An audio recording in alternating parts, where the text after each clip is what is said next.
I think we should open this show with a moment of silence Yes. for our good friend Babu Frick.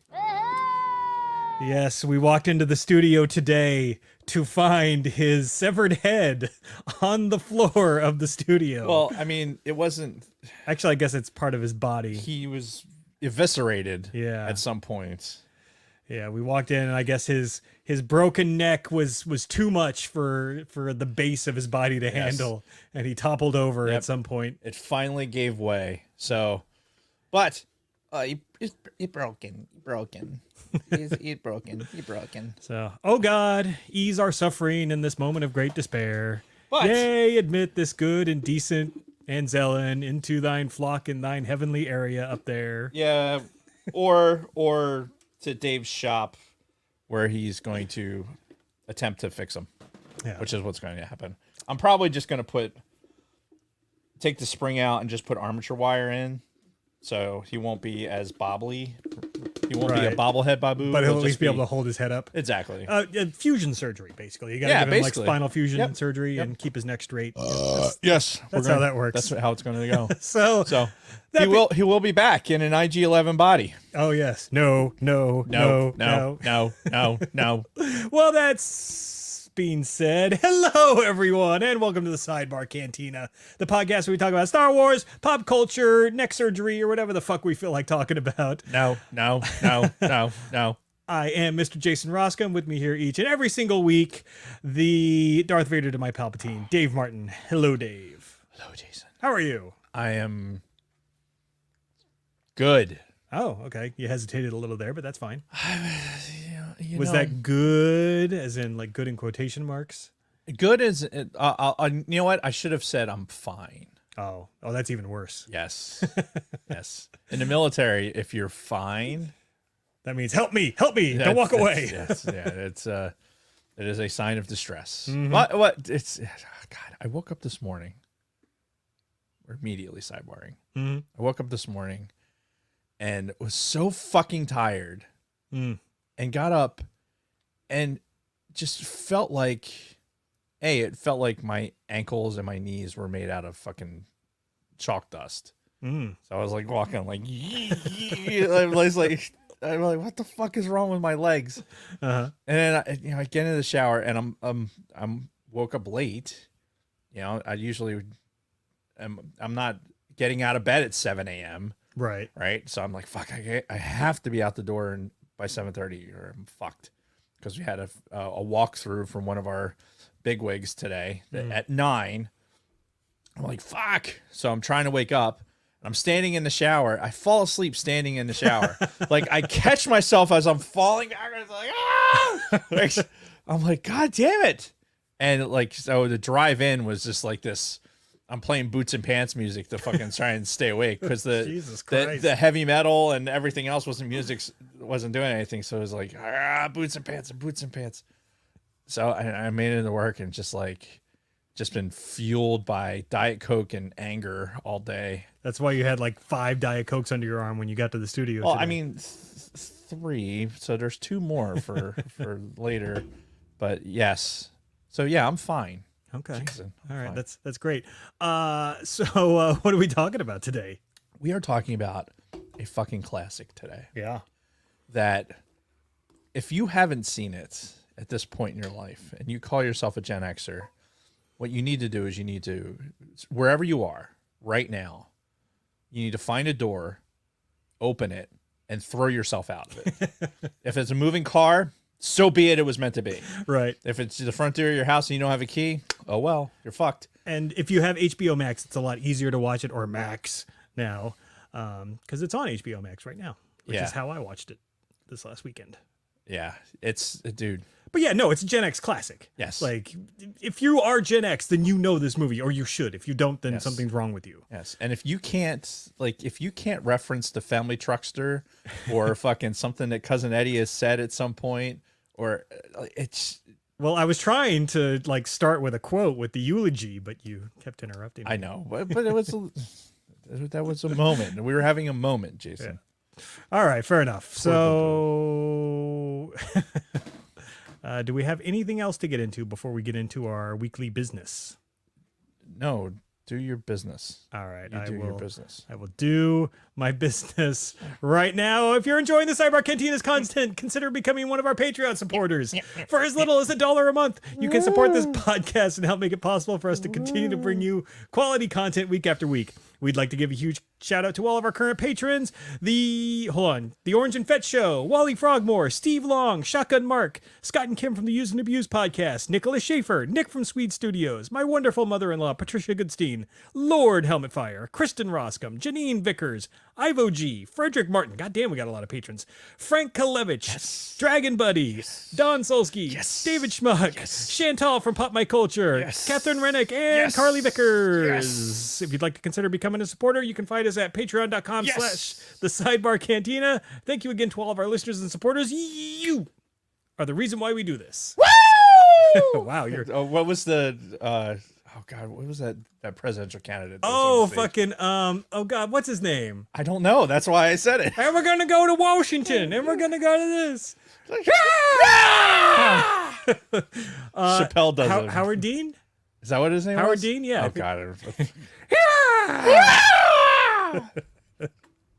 Great. Oh, what were we talking about? I don't know. Patreon. Thanks, guys. Patreon. Yes, we love you. There's never too much. No. Ever. Hey, in Sidebar headlines, it's apparently Big Lovin's birthday. Oh shit! So I think Hennifer is going to have to serenade him. Oh, that would make sense. Show. That would make a lot of sense. We're gonna have to do that. So make sure somebody remind us so that Hennifer can serenade him properly. Yes, maybe it can help create some peace amongst the brands. I don't think Hennifer's interested in peace. No, honestly, okay. I think she's interested in all out thermonuclear war. Oh, okay. But regardless, very happy birthday to one of our very first followers and one of our biggest cheerleaders, our ATSW brother, Brady Big Lovin'. So yes, happy birthday, good sir. And hopefully you are in the chat to hear this, or you are listening on audio, just being awesome. Right. The Sidebar family celebration is 32 days away. I'm 37? Plus 5. There will be live streams from the event, Sabak, Magic the Gathering, a Star Wars escape room, live music from Big Swede, and so much more. Yeah. Come chill with the Oh my God. Yeah, right. I was watching some videos of guys on in wheelchairs doing stunts with like Jimmy and Timmy voiceovers, like like doing flips and shit. Oh god, Like they're on like skateboard ramps. oh yeah, it's like oh dude, it's fucking great. South Park. Anyway, what was I saying? Well, you'd finish Brady's birthday. Oh, celebration is 32 days away. I'm 37? There will be live streams. Said that come chilly with the ice. It says chill. Come chili. Blech. Bleh. Sounds disgusting. That does sound good. Show up with chili, like con carne with fucking white sauce. Oh God. Oh, that's just. Why, Dave? Why? I don't know. The machinations of my brain are an enigma, Jason. Come chill with our ATSW family, plus the Escape Pod, Pop My Children, Layman's Terms, Sweet Studios, and Stranger Things has happened on Saturday, August 19th, starting at noon. RSVP with Luna Girl at the Sidebar Cantina on Instagram, or at Sidebar Cantina on Twitter. So let us know if you're interested. Stay tuned for details. You know what Twitter's good for? I discovered yesterday. Is it good for anything? Twitter is good for finding out that your baseball team that you have season tickets for is on a rain delay, and that rain delay is going to cause you to have to like not be there for 3 hours. Right. So I got an email from the Phillies yesterday. That The said, Phillies emailed you. They said, "Hey, Dave, it's the Phillies." Yes, it says from the Phillies. Okay. Right. It says that in my email. But they don't. I mean, what else is it going to say? Like Right. honestly. And it's like, hey, the game is postponed until no earlier than TBD. Like literally, there's a blank says TBD. It's like it was like a forum email. Sure. So I'm like, okay, I guess they'll tell me when the game's going to start, right? kept checking my email, couldn't find anything. I was like, what the fuck? So I went into Twitter, and I was going into the ballpark app where my tickets are, and refreshing there, nothing. So I resorted to Twitter, and of course, the Phillies are tweeting like every 15 minutes about the status of when the game's going to start. Oh, that's handy. Yeah, that's handy for all the fucking people that have tickets to the goddamn game, Right. and want to know, hey, when do I show up? Because not everybody's waiting in the parking lot for the fucking storm to blow through or waiting in the stadium. Like, it takes me fucking 15 minutes to drive there. Yeah, I was gonna say you have the benefit of living close. Not everybody has that luxury. And so, and the people that live in South Philly, like, there's a lot of them that aren't just going to fucking, like, I'm not going to get soaked in the fucking stadium. Yeah. Or, either they're tailgating, so they're hanging out in the parking lot waiting, or doing whatever. I don't know. It's just fucking annoying that they're on Twitter basically saying, oh, here's updates, and then yet as a season ticket holder, I got nothing from the team. Mm-hmm. It's just Tons of annoying. bitches. Fucking annoying. Yeah. Was that part of your week? What's No, going on? no, it wasn't. It was the Twitter fucking initiated that. This is again the part of the show when Dave is tired, he just fucking rambles. Okay. Are we ready to get into our week? Is that all for the sidebar headlines? Yes. Okay. All right. Well, as always, I have an update too. The sacred Jedi. So I was actually, because of the massive amount of Black Series figures that I revealed last week, I was actually going to take this week off. But Kristen went to this store called, I guess, Ollie's. Yeah. It's some like bulk, like overstock kind of store. Yeah, That yeah, sell yeah. stuff cheap. Well, apparently they have Black Series figures. So, they're the type of place that probably has like a shitload of Rose Ticos and fucking Admiral Purple Hairs and then Right. the other shit that didn't sell. But there were a couple that I didn't have that I was, wanted enough to get for $10. So, Which Ollie's? you'd have to ask her, but I want to say it's the one over by the Cherry Hill Mall. Oh, okay. Yeah. Oh, all right. I know where that one's at. So, Because there's one in Deptford too. yeah, I think she wants to go to that one next. But the first one I got was Excuse me. from Rise of Skywalker, Zori Bliss. Okay. Fine character, just Tits McGee. I got you. nothing Carrie- against her. It was, Carrie Russell. yeah. You get to see her eyes in the movie. So yeah, again, $10. I'm like, yeah, sure, I'll take that one. Sure, why not? And also, now in hindsight, when she got me this one, I was thinking, fuck, I should have had her get me like 2 or 3 of these because Is it a trooper? it's Tusken Raider. Which it's my first Tusken Raider, and I realized like, oh shit, I mean, for this price, I should have just fucking had her get me like a few because they always travel in packs and they always walk single file to hide their numbers. Yes. So I'm like, fuck, I should have gotten a few more. So Kristen, if you're listening and you see more Tusken Raiders, get me some more, and I'll open them up. It's another one where it's like super heavy. Yeah. So there's like something going on underneath that tunic. Somehow I doubt we're gonna be able to see anything though. I don't know. But he's got his fucking his stick of justice in there. That fucking Oh yeah. that kiwi whooping stick or whatever. The gaffy stick. Gaffy stick, thank you. Gaffy sticks, Bantha tracks. I never heard him. See anybody? What? Kristen replied in the chat, just pretend there's a line of Tusken Raiders Right. behind him. So that's her response That's to that. not how the Force works. Apparently that's how Kristen works. Right. So something else I did this week. I mentioned last week that I installed fucking Jedi Survivor. Yes. I've been playing through it a little bit more as I get time. Fuck, dude, these worlds are huge. Yes. Like, just when you start off on Coruscant, just getting off of fucking Coruscant took forever. Then the very next world you go to is where you meet up with fucking Grease. Uh-huh. That world is fucking massive. Oh, wait till you're trying to get to 100% on that world. It's like, Jesus Christ. You have no idea how massive that fucking world is. Well, I finally, after like days, got off of that fucking planet and made it to Jeddah. Now, my question for you is every planet this fucking big? No, Greece's home world is probably the biggest one in the game. Okay, good. Like when you go back to it, it's the biggest one. But the Jeddah has a lot of nooks and crannies to it. Coruscant as well. Yeah. And you get to a point where it's like, okay, I've found this bit of essence that's going to, or I'm going to slice this thing that BD1's going to be able to show me where all the fucking, here's where all the treasure you missed is. Here's where all the other stuff. But you have to side quest the shit out of it. Like you can't, if you're just trying to beat the game and you start getting on those rabbit holes, you'll never beat it. Oh yeah, no, and I could tell there was so much more I could do, so many side quests to do, so many places to explore that I just skipped past. I'm like, no, I got to get off this fucking planet, Right?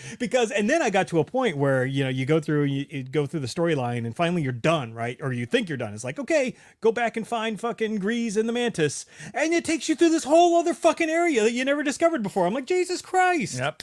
Fight your way out of this, bitch. Yeah. Yeah. Oh God, I love it. It's so good. And I will say, like, I'm really enjoying both the gameplay and the story so far. So yeah, I'm glad. I'm really glad. Yep. And we're scheduled to talk about that. Well, it was at the end of the month, but now it's in early August. Well, some jackass fucking forgot to remind you that he was going to be TDY at the end of the month. So yeah.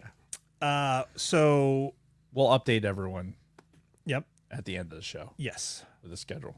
I'm getting very excited for this weekend as we have Oppenheimer coming up on Saturday. Yes. Yeah, every time I watch that trailer, man, I just get more and more excited. It's going to be you, me, Bob Healy, and my oldest son, Rob. He took the day off from work just so he could come and see that. So I'm unusually excited for it. Yeah. Like, honestly. And I was talking to Kathy about it because she was asking, what the hell is Oppenheimer? And I was trying to explain a little bit because she had said something like, oh, why don't you invite, her nephew, who's like a freshman in high school. And I'm like, this is not a war movie. No. Right? No. This is a movie about a guy who created the first nuclear weapon. Yeah. Right? And the first nuclear weapon that was used and killed a lot of people. Mm-hmm. So there's a lot going on as part of this story. And it's about the man, his psyche, like what drove him and everything else. Like, yeah. So there's a lot of moving. It's a very ethereal. I'm imagining it's going to be a very ethereal thing. Right. And apparently, like, it had its premiere already. It's like big Hollywood premiere, and people were coming out of the theater just like stunned. Like, it's a very intense movie. I can't fucking wait. It's like I said, it's unusual for something. It's not an action adventure thing. This is real. I mean, granted, I'm sure there's some drama added to certain things or whatever, but I just finished another book. I'm not sure if I mentioned it last week. Probably not, because I hadn't finished it yet, but I just finished a book about Pappy Gunn. And if you're not familiar with who Pappy Gunn is, he was a World War II pilot who, prior to World War II, at the end of World War I, he was an enlisted Navy pilot, right? When they still had that. Yeah. And he retired out of the Navy as a chief, went to the Philippines, and started the Philippine Airlines. Oh, right? Shit. And so he was a fairly well-to-do guy, and he had his whole family out there.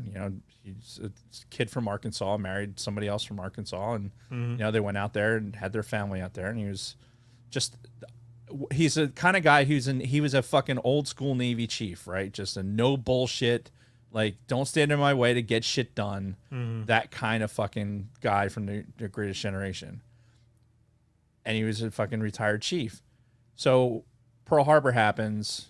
The Japanese are immediately invading the Philippines, and he gets recalled to active duty as a captain in the Army Air Corps. So they start using him as a pilot. He gets separated from his family. His family goes into a fucking internment camp in the Philippines. They spend the next 3 years in that fucking camp meanwhile he's all over the place, and he's trying to like concoct these schemes to like basically get an airplane into Manila to be able to try and get them, because at first he didn't even know if they were live or not. Right. So it's really it's very compelling.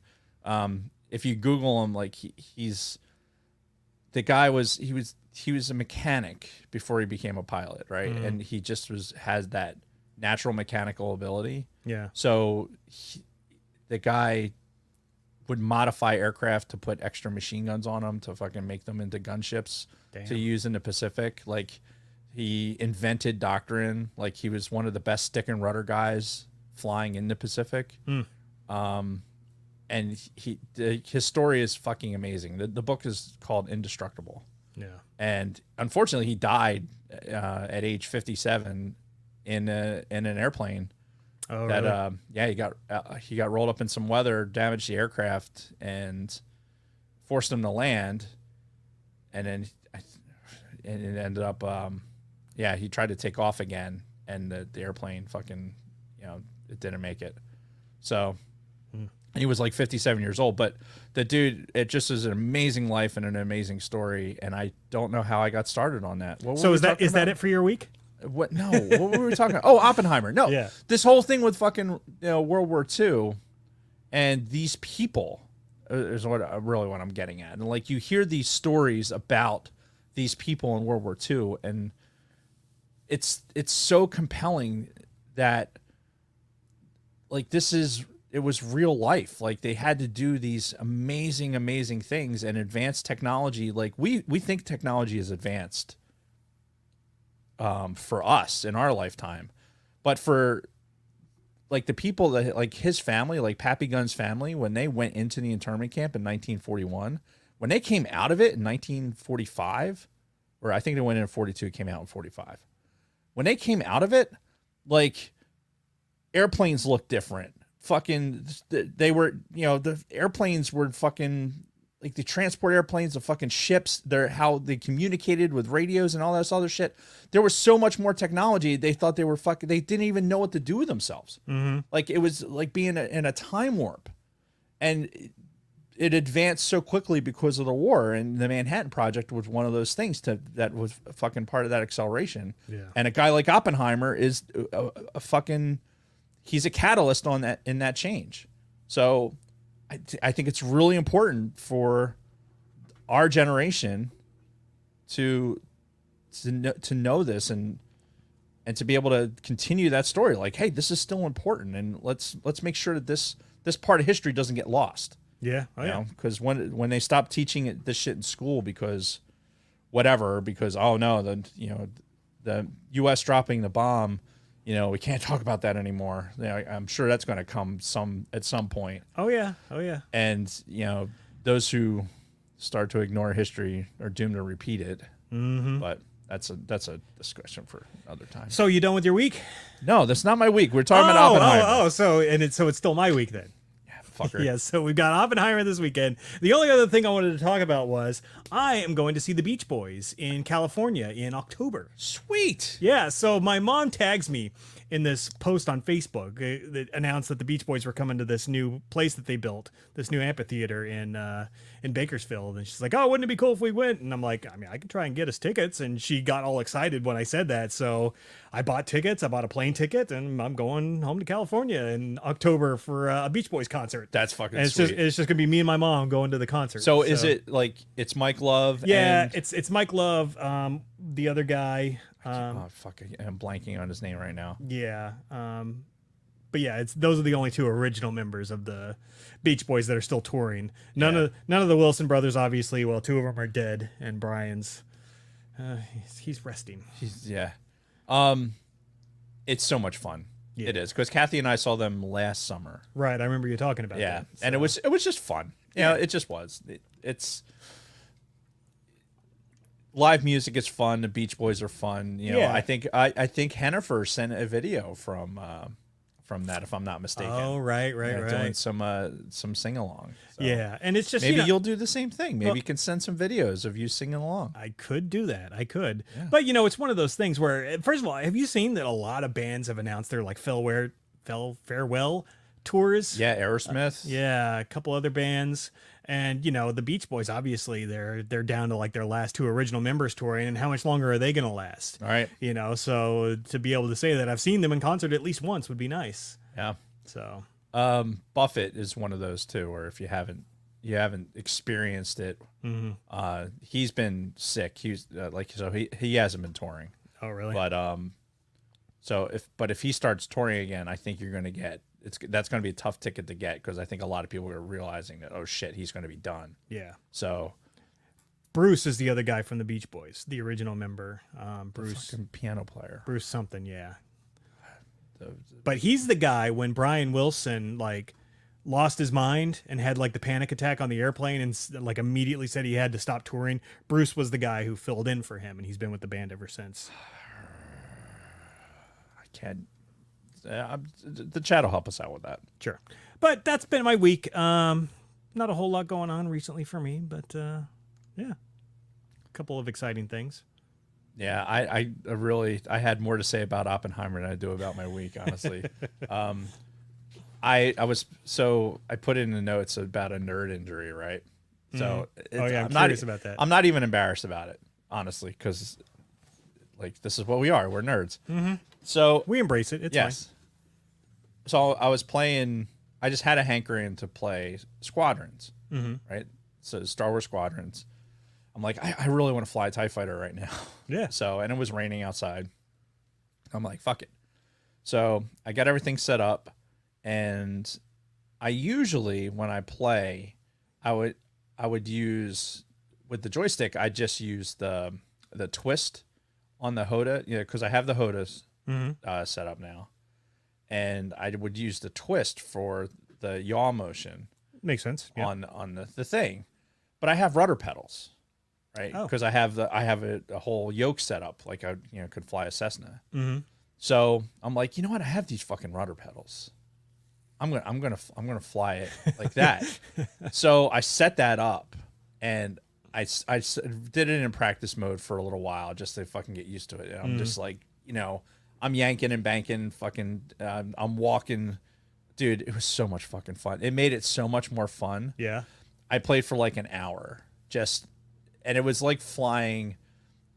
You know how you watch like P-51 gun camera footage when like they're dogfighting, and you see they yaw, they walk the guns side to side. Sure. When they're like fighting, like so they're using the rudder. Yeah. To like make it go side to side so they can get cover more area with their bullets. So I'm doing the same thing. I'm like fucking on the rudder pedals going. I'm trying to get these fucking X-wing, and I did this for about an hour. Right, I did like 3 different sessions of whatever mode that is. I went to get up because we were going to the store. I went to get up, and my left knee hurt so bad. It was like I got from all the rudder action. Yeah, it was like I got slide tackled in soccer. I'm like, what the fuck? We had gone to Walmart and to get a couple things, and I'm like limping around because of all the action on the rudder pedals. Because ordinarily, like when you're flying an airplane, if you were on the rudder pedals like that, like for reals, you're gonna snap the fucking tail off. Like it's not like that plane in 2001. Yeah. Like when you get into some wake turbulence and you fucking overcompensate and you're gonna snap the tail. That was A300 actually. Yeah. American Airlines A300. Yeah. Way too soon after 9/11 because it came out of fucking LaGuardia. New York. Yeah. Yeah. I wrote a thing on that. Yeah. Anyway. Compromised the whole anyway. So yeah, I fucking totally, like, even today, like I think part of my waking up, like, and not like my joints hurting was part of that. Like just the exercise of fucking working the rudder pedals to effectively spread my fire with the TIE fighter. But man, what I would love so much to just build this like TIE fighter cockpit, right? And just you can make that a life goal, like a retirement goal. It wouldn't be, honestly, it wouldn't be that hard because the computer and the screens, like I have the curve. I wouldn't use that curved screen because that'd be that curved screen because it just would do it. It'd be too much. I'd get a screen in there, and like I guess they have a VR setup for that also. So maybe I'd use the VR setup instead. Sure. But adding the rudder pedal element to it made it so much more fun to fly. It made it a lot harder. I bet. Right? Because I'm already playing at a hard level, and I'm only flying it internal. Like I'm looking through the windscreen. Like I don't do the third person thing. Right. So like I'm flying it like I'm you're trying there. to fly. Yeah. And so I'm doing these like Immelmans fucking and split S's and shit to avoid, like when I run out of chafe, I'm like avoiding missiles and shit like that and crashing into shit because I'm like not stopping in time. And it's so much fucking fun. Like I don't think many people are still playing Survivor, or not Survivor, Squadrons, but like I just play it for the fucking flying. That's all I do in it. And it's fucking, it's Shades of your X-Wing days. Yeah. Well, no, it was TIE Fighter. Fighter. Yeah, it was TIE Fighter. But yeah, exactly. Like, oh, I want to fire this up and I'm going to fucking have the stick and the fucking throttle. And I had to reprogram all the fucking buttons because apparently when you attach the rudder pedals, it thinks that that's the joystick now. Oh, Oh, that was fun. Turn that on. I'm like, why is this not working? Like, oh shit, because it's on the pedals. Yeah, it was a whole thing. So anyway, that was my nerd injury. But we went to Walmart and we're going down. You know, you have to make a gratuitous, spin down the clearance aisle. Oh yeah. When you go through there, because you never know. They had Legos on clearance at Walmart. Shit. And it was like an $80 fucking space set, right? Not one of the like older space sets. The new ones that are modeled after Artemis stuff. And ordinarily like $80, and it was marked down to like 56. I'm like, Legos on clearance is a rarity. It is, yeah. And there was some cool minifigs on it. It has like the old school fucking space emblem on there, So I'm like, I got to get one, right? So we get one. We get coffee filters to do the shit where we're in the fucking store to do. And Kathy was cool with it, huh? Well, it's my money. Oh, okay. Yeah, I was using my money. So we go to check out. The thing rings up and it's $39 fucking dollars. Holy shit! Yeah, so it's like Nice. half off. So we ended up buying. There was 2 of them on the shelf, and we ended up buying both of them. As soon as you saw how much it rang up for, you're like, oh well, might as well get the other one. Yeah, you have a fucking birthday gift for Kate's boyfriend. Sure. But I was like, Legos never go on clearance. No.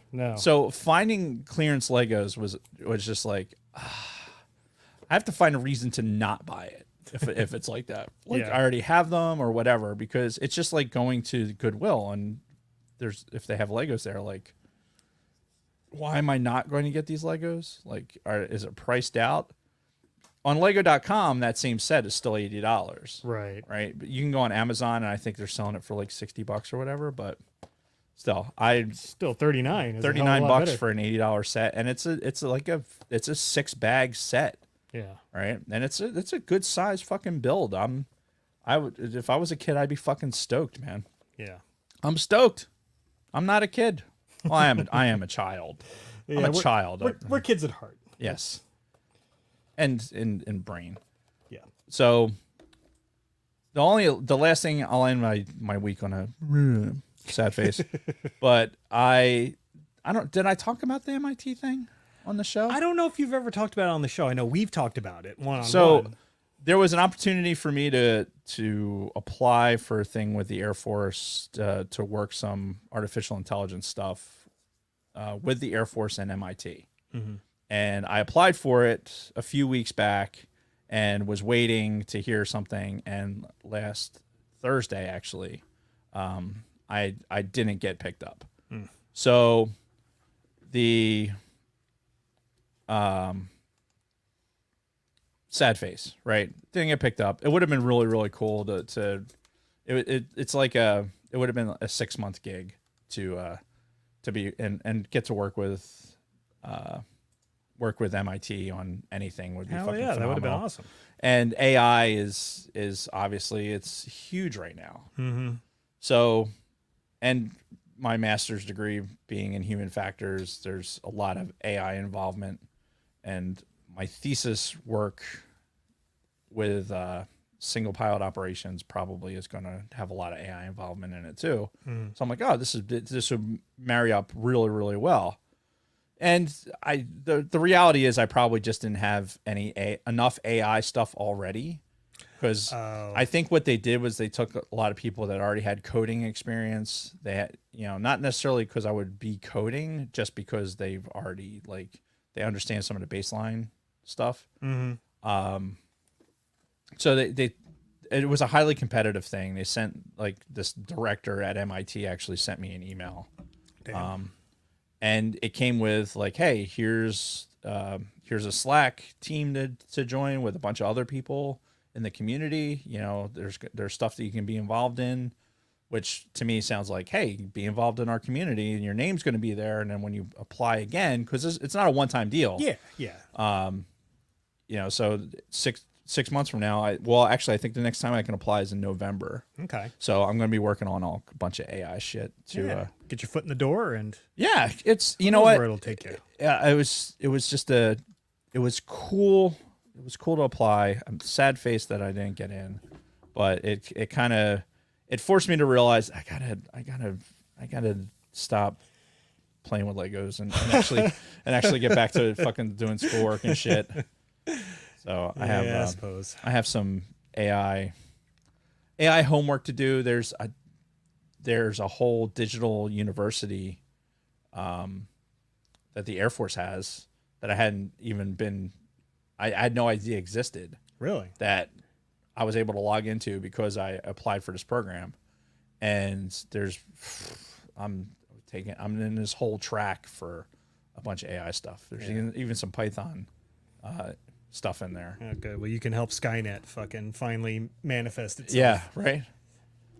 I don't think it needs my help, honestly. It's like every fucking day I see something new that's it's fucking Skynet. It's coming. Yeah. It's gonna be here before we know it. Well, listen, it's more I'm going to if I can get on the inside, and I'll just make the thermal exhaust port so that somebody can get in there and with the force and go take care of it. That's not how the force works. Well, apparently it does. Yeah. All right. Well, sorry to hear about that. That's okay. They don't know what they're missing, but it's all good. Hey, look, everything happens for a reason, and I'll just apply again. I'll improve my resume and apply again. Yeah, that's all we can do. Go. Yeah, if you're serious about it and you keep at it, you get there. And hey, if you're out there in the world and you have some AI background and there's some LinkedIn shit that I need to be involved in to fucking help pad my resume, let me know. Yes, do it. At Philly Dave. Whoops. Wait. Do it. Do it. Do it. Do it. Make the sacrifice. I got to work on my Palpatine. I want to sell my fucking voice for money. Well, I think you're better off going with the ones that you already do, like the Hank and. Yeah, but I can already do them though. Okay, so you just want to come up with new ones. I want to have a variety. All right, that's fair. I mean, there's money in it. Apparently. Yeah. So be a fucking independent contractor. There you go. So, all right, we ready to move on to our main topic then? How much time? We haven't even spent 40 minutes on our beginning shit. I know, crazy, right? It is crazy. Yeah. But yeah, I'm fucking ready. Let's do it. All right. So, National Lampoon's Vacation, 40th anniversary, 40 fucking years old. This movie looks 40 years old. It does. I mean, when you're watching it, it looks like this movie came out fucking 40 years ago. Oh yeah, 100%. Like it's very dated. Yeah. But we'll get into it. This is, I said it in the beginning, this is a classic. Yes. It is a Gen X must-see classic. Right. And not even must-see anymore. It's more, should have already seen. And most of us have probably seen it, dozens of times. Dozens upon dozens. If you had cable back in the day, I'm sure you've seen it many, many times over the years in one form or another. But yeah, just turned 40 years old. And why don't we just get into our history first? Like what do we remember about seeing it for the first time? Because this is one of those movies. It came out in 1980. Or 83, I'm sorry. So I was 7 years old when this came out. So the memories are a little fuzzy. Yeah. Going back that far. It's kind of like Star Wars, where it's just like, I don't remember the first time I saw Star Wars. It's just as far back as my memory goes, I've known about and seen Star Wars. Right. Kind of the same with Vacation, honestly. And I would guess that I probably saw it for the first time on the movie channel. So we've talked about this. Growing up, we had different cable movie channels. The movie channel, as it was called, was kind of the budget one. That was the one where the movies that didn't do well in theaters hit that first, whereas HBO got all the big releases, right? So if your family was a little bit wealthier or chose to spend more money on their cable TV, or pirated it like some people's families. But my family didn't have the know-how. Is climbing up the telephone pole and connecting to the wires, is that pirating? It's all in the eye of the beholder. I guess so. It's however you can rationalize it. But either way, my family, we didn't pay a lot for cable, so we had the movie channel. But I do recall seeing it on the movie channel at least once. Because most of the time that I saw it, it was on syndication, because throughout the fucking 80s and even the early 90s, this shit was on syndicated TV all the fucking time. All the time. Though when it was on TV, it was its edited version. Right. Where you didn't get to see like Titties. Yeah, titties and like all the language and all that. Right. So, and there's this whole discussion we could have about movies that are edited for TV and dubbed for TV. When it's like Chevy Chase is like, I think you're out of your fucking minds. We're going to be singing zippity doo out of our assholes, where it's like dubbed like different things, like dubbed while the mouth is moving. And that would have been interesting. It would have been interesting to actually watch it this time as a TV dub. Right. I wonder if that's probably exists, right? It's probably out there on YouTube somewhere. Maybe. Like the TV I don't know. dub of this. Somebody's got to be doing that. Somebody's Yeah. got to be doing like, hey, here's the people that are the same people that are bringing us the holiday special. They probably are giving us the TV dubbed version of fucking movies that shouldn't be. Yeah. Like the Basic Instinct with fucking when she's got panties on. Right. So yeah, but I've seen this movie, like I said, dozens and dozens of times growing up. I have not seen it in many, many years before we watched it this last weekend. Like, it had been a long time since I had watched it. I actually watched it fairly recently. Really? I don't know why. I really don't. I didn't watch it all the way through. I think it was just on.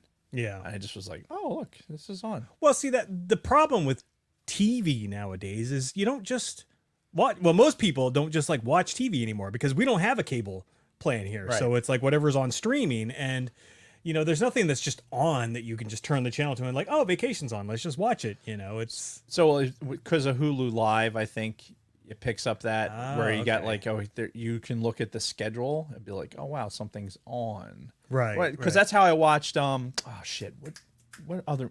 Hey, boobs. Boobs. What? Yeah, look, there's boobs In the chat. the chat. Nice.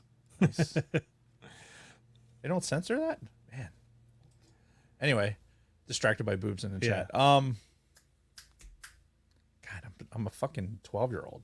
Honestly, playing with Legos and distracted by boobs. We're just men. That's all it is. Is that what it is? Yeah. It's the fucking chromosomes. Yeah. That's just how we're wired. It's fair. It's fair. I've realized I just shouldn't apologize for who I am and the way I feel anymore, because you know what, this is just how God created me. I'm a straight white male. I'm a nonstop apology. So it is what it is. What were we talking about? Boobs? Vacation, watching it on syndication, TV dubs. Just coming across it, flipping channels, which never happens anymore. When we did a movie. It was Godfather. I didn't have to like specifically rent it or anything else. I was on Hulu Live and they were playing it. Oh, and you're just like, on one of the channels. So I was like, oh, I had it on Hulu. Like I had to watch it with commercials, but it was on. It was like, oh, okay. That reminds me, we need to watch the second one, the second Godfather, because I've never seen that either, and apparently it's better than the first. It is better than the first, and we can do that. Absolutely, we can do that. Kelly, add that to the list. Yeah. So yeah, what about you? What do you remember about watching this for the first time? You know what? From what I can remember, I'm pretty sure this was a rental, right? This was a corner, our corner store rental, like in the brown box. Oh yeah. And I'm also pretty sure that this was a VCR to VCR rental. Ah, yes, one of those. One of those. So it was like See, Dave's family was at the forefront of technology when it came to shit like this. we didn't have a Betamax. Well, yeah, Like- but we didn't get our first VCR until like 85 or 86, so. We had a VCR. No, it was 83. Never mind. We had a video recorder, right? Like a camcorder? like a camcorder, but it had the VCR that you wore like as a fucking Oh, briefcase. yeah. Hell yeah. The thing was, and I had I taped. I think my cousin Rick, I don't know if he's in the chat, but I think he actually recently found some videos that I had taken like of different events. Get the fuck out. Yeah, and I remember this thing, you're carrying this giant fucking portable VCR Yeah. on your side with the fucking wire going to it. It's like you were working at Dallas, filming fucking J.R. Ewing. Yeah. I don't know why that reference popped into my head, but but it was a VCR. Yes. And it had an in and an output. Ah. So Piracy. stuff. Yeah. I think. I don't know. I'm just speculating because I was fucking 8. I'm pretty years sure the old when this came out. statute of limitations on that is long Whatever. gone. And I'm so- not worried about it. You can't prove it at all, and this is all anecdotal at Sure. some point. Yeah. So Everything we say is bullshit. it is entirely bullshit, and I do not stand by anything. Yeah. But yeah, I'm pretty sure it was a rental, and it was in the house, available on VHS all the time, Right.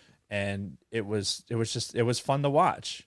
Oh yeah. It just was, and it was watched a lot up until Christmas Vacation came out, and then it replaced Christmas Vacation because Christmas Vacation was easier to watch. Like let's see, I think it came out on video, probably 84. Christmas Vacation? No. National Lampoons? Yeah, it probably would have been like 84. Right.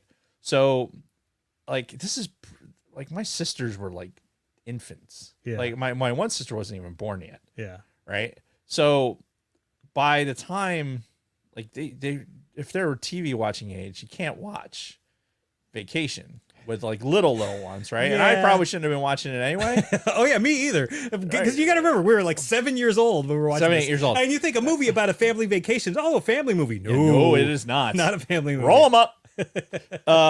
Oh, we haven't even gotten to the racism in this thing Oh yet. my god. Fucking 1983, man. But in Detroit. But carry on. Let's stay on target. No, so when Christmas Vacation came out, because Christmas Vacation is pretty it's PG Yeah, for the most part. So that and honestly, Christmas Vacation to me is funnier. Like even watching it now. Yeah. Like there's some good parts in Vacation, don't get me wrong, but Christmas Vacation is just nonstop. And I think most people would agree with you. Yeah. It was a lot for what Vacation was. Christmas Vacation was a more mature version of that. Like Yeah. like the humor matured, not so much the characters. You know what I mean? Sure, yeah. So, but yeah, it was definitely something I probably shouldn't have seen. Oh yeah, again, me either, but we did. This is another thing about our generation. We watched movies so inappropriately early as kids. Like I couldn't fucking tell you all the shit that I saw at way too young of an age. Yeah, just it was bad. Yeah. Yeah. Well, that's Gen X, man. Yep. That's our thing. That's what we did. Yep. So, all right. Anything else on your history before we get into some of the facts about the No, movie? let's get into it. So it was directed by Harold Ramis. You know, we know of Ghostbusters fame, and big director of a lot of big comedies in the '80s. Like his first directorial movie was Caddyshack, and I believe that was 1980. And then this was his second movie that he did. But then he followed this with a bunch of other big shit, Groundhog Day, and just again, Such good shit, man. yeah, like Such good, funny, fucking stuff, man. yeah, you look at Harold Ramis's IMDb page or Wikipedia page, and you look at all the movies that he's either wrote and or directed, and it's just like so many just fucking classic comedies from that era. And it was written by fucking John Hughes of Breakfast Club fame. This was his kind of big break in Hollywood. He had written one other movie before this because he was writing for the National Lampoon magazine. That's why this is National Lampoon's Vacation, Right. because they had this brand.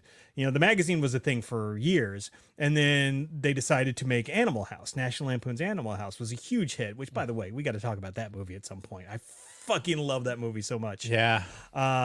So Animal House was a huge hit. So they decided to take this short story from one of their writers, John Hughes, called National Lampoon's Class Reunion. Have you ever seen that movie? No. So that was one of those movies that went right to the movie channel. It was a massive flop. It did not do good. It's a terrible movie that I have seen 100 times because it was on the movie channel. And that was one of those ones where when we did have a VCR, we record like every major movie that came on the movie channel, we recorded, and we had like, you know, this fucking drawer of Betamaxes with all these movies. And National Lampoon's Class Reunion was one of them. And I watched that movie over and over again as a kid. Again, inappropriate for a kid of like 6 years old. I just want to point out the sentence that you just said about having a drawer of Betamaxes. There is very few people on this planet that could say those words. Those words, yeah. Those specific words. Yeah. I'm just saying. Yeah. There are an elite few Elite is a word. at the forefront of that technology. Yeah. I mean, there's something to be said that some said it was better Yeah. than the VHS. They just didn't market themselves. Yeah. They They didn't embrace porn. That was ultimately their downfall. Yeah. They didn't embrace the porn industry. VHS did. Oh, geez, guess who survived? Yeah, you fools. Yeah. But yeah, no. So the Class Reunion was a flop. But that was John Hughes' first writing gig. And thankfully, he actually bounced back because he wrote another story called Vacation 58 for the National Lampoon magazine. And they're like, oh, this is a great story. It was a story from the kids' perspective about going on a road trip to Disneyland. And they decided they wanted to adopt it for a movie and you know, give it another go at making a movie under the National Lampoon brand. And of course, they made Vacation out of it. And, you know, a couple of rewrites later, but John Hughes is credited as the main screenwriter for this movie. And then John Hughes immediately went to do like 16 Candles and The Breakfast Club and all that. So this was kind of his first break in Hollywood, and this allowed him to like then go on to direct, you know, those other John Hughes movies that we know and love so much. Yeah, he to think this was in fact Cousin Eddie was part of the starting point. Yeah, that is true. A dead ant on the fucking roof of the car was the starting point Oh my God. of his writing career. Oh Man. And though the Hindus speak of karma, I implore you, give her a break. So it had a budget of $15 million, which in 1983, that seems high for a movie like this. Because it's not like they had crazy effects. I mean, they wrecked a couple of those cars. Right. I mean, it's just family trucksters didn't, you know, just fall out of the sky. Right. You had to make them. Yeah, because that was a custom thing that was made specifically for this movie. That was not a real car. Right. But saying that, we had a family truckster, right? We had what year was that? I think it was in 1978. Ford Gran Torino station wagon. Okay, and I think that's what this was mostly based off of. Right. And it was green, right? And it was the family truckster. It just was. Dude, I shit you not. The amount of time my dad, like what I remember about that fucking station wagon is how much my dad worked on it. Yeah. Like I remember how fucking hot it was. I remember the vinyl seats, like being you'd have to put beach towels on the fucking seats so that you could sit on them in the summer. Uh-huh. And the back, like station wagon bit, was all made out of metal, right? So, and I'd love to go back there, but it would get so hot. And then if you laid on it, you get this, like, it was all like waffle pattern. So you have this like waffle pattern fucking heat marks, like you'd just been in a fucking toaster. Yeah. Dude, it was the fucking family truckster, man. Yeah. And wow, my dad loved that thing. Did he? But it was a column shifter. It was just, Oh wow, one of those, dude. It was a fucking shit wagon, man. And when this movie came out and a fucking family truckster was the only thing that we didn't have on the Gran Torino that the family truckster had was the wood paneling. Oh yeah. And that was a great touch. And there was part of me that kind of wanted it, right? After this movie, I kind of looked at the car and like, I think this would look so much better with the fucking wood paneling. Yeah. It just would. Did you have the trash bag airbag? It didn't have an airbag. Yeah, they specifically used a trash can liner as the airbag in that fucking thing. I don't even think I at that time didn't know that airbags existed. Right. I didn't know that was a thing. I don't think I was buckled in most of the time in that fucking car. No, in the early 80s, we rarely ever wore seatbelts. Oh my God. There are so many times I remember as like a 7-year-old kid riding in the back of a fucking truck. In the bed of a truck, blasting down the fucking highway. Yeah. No seatbelts, no nothing. Yeah. If they got into an accident, I was fucking dead. Yeah. Just don't stand up. Keep your fucking keep your arms and shit in there and you'll be fine. Yeah. I remember. And you were. Yeah. We did. But did we die? No, we did not. We did not. I remember one time my uncle he had this like big painting.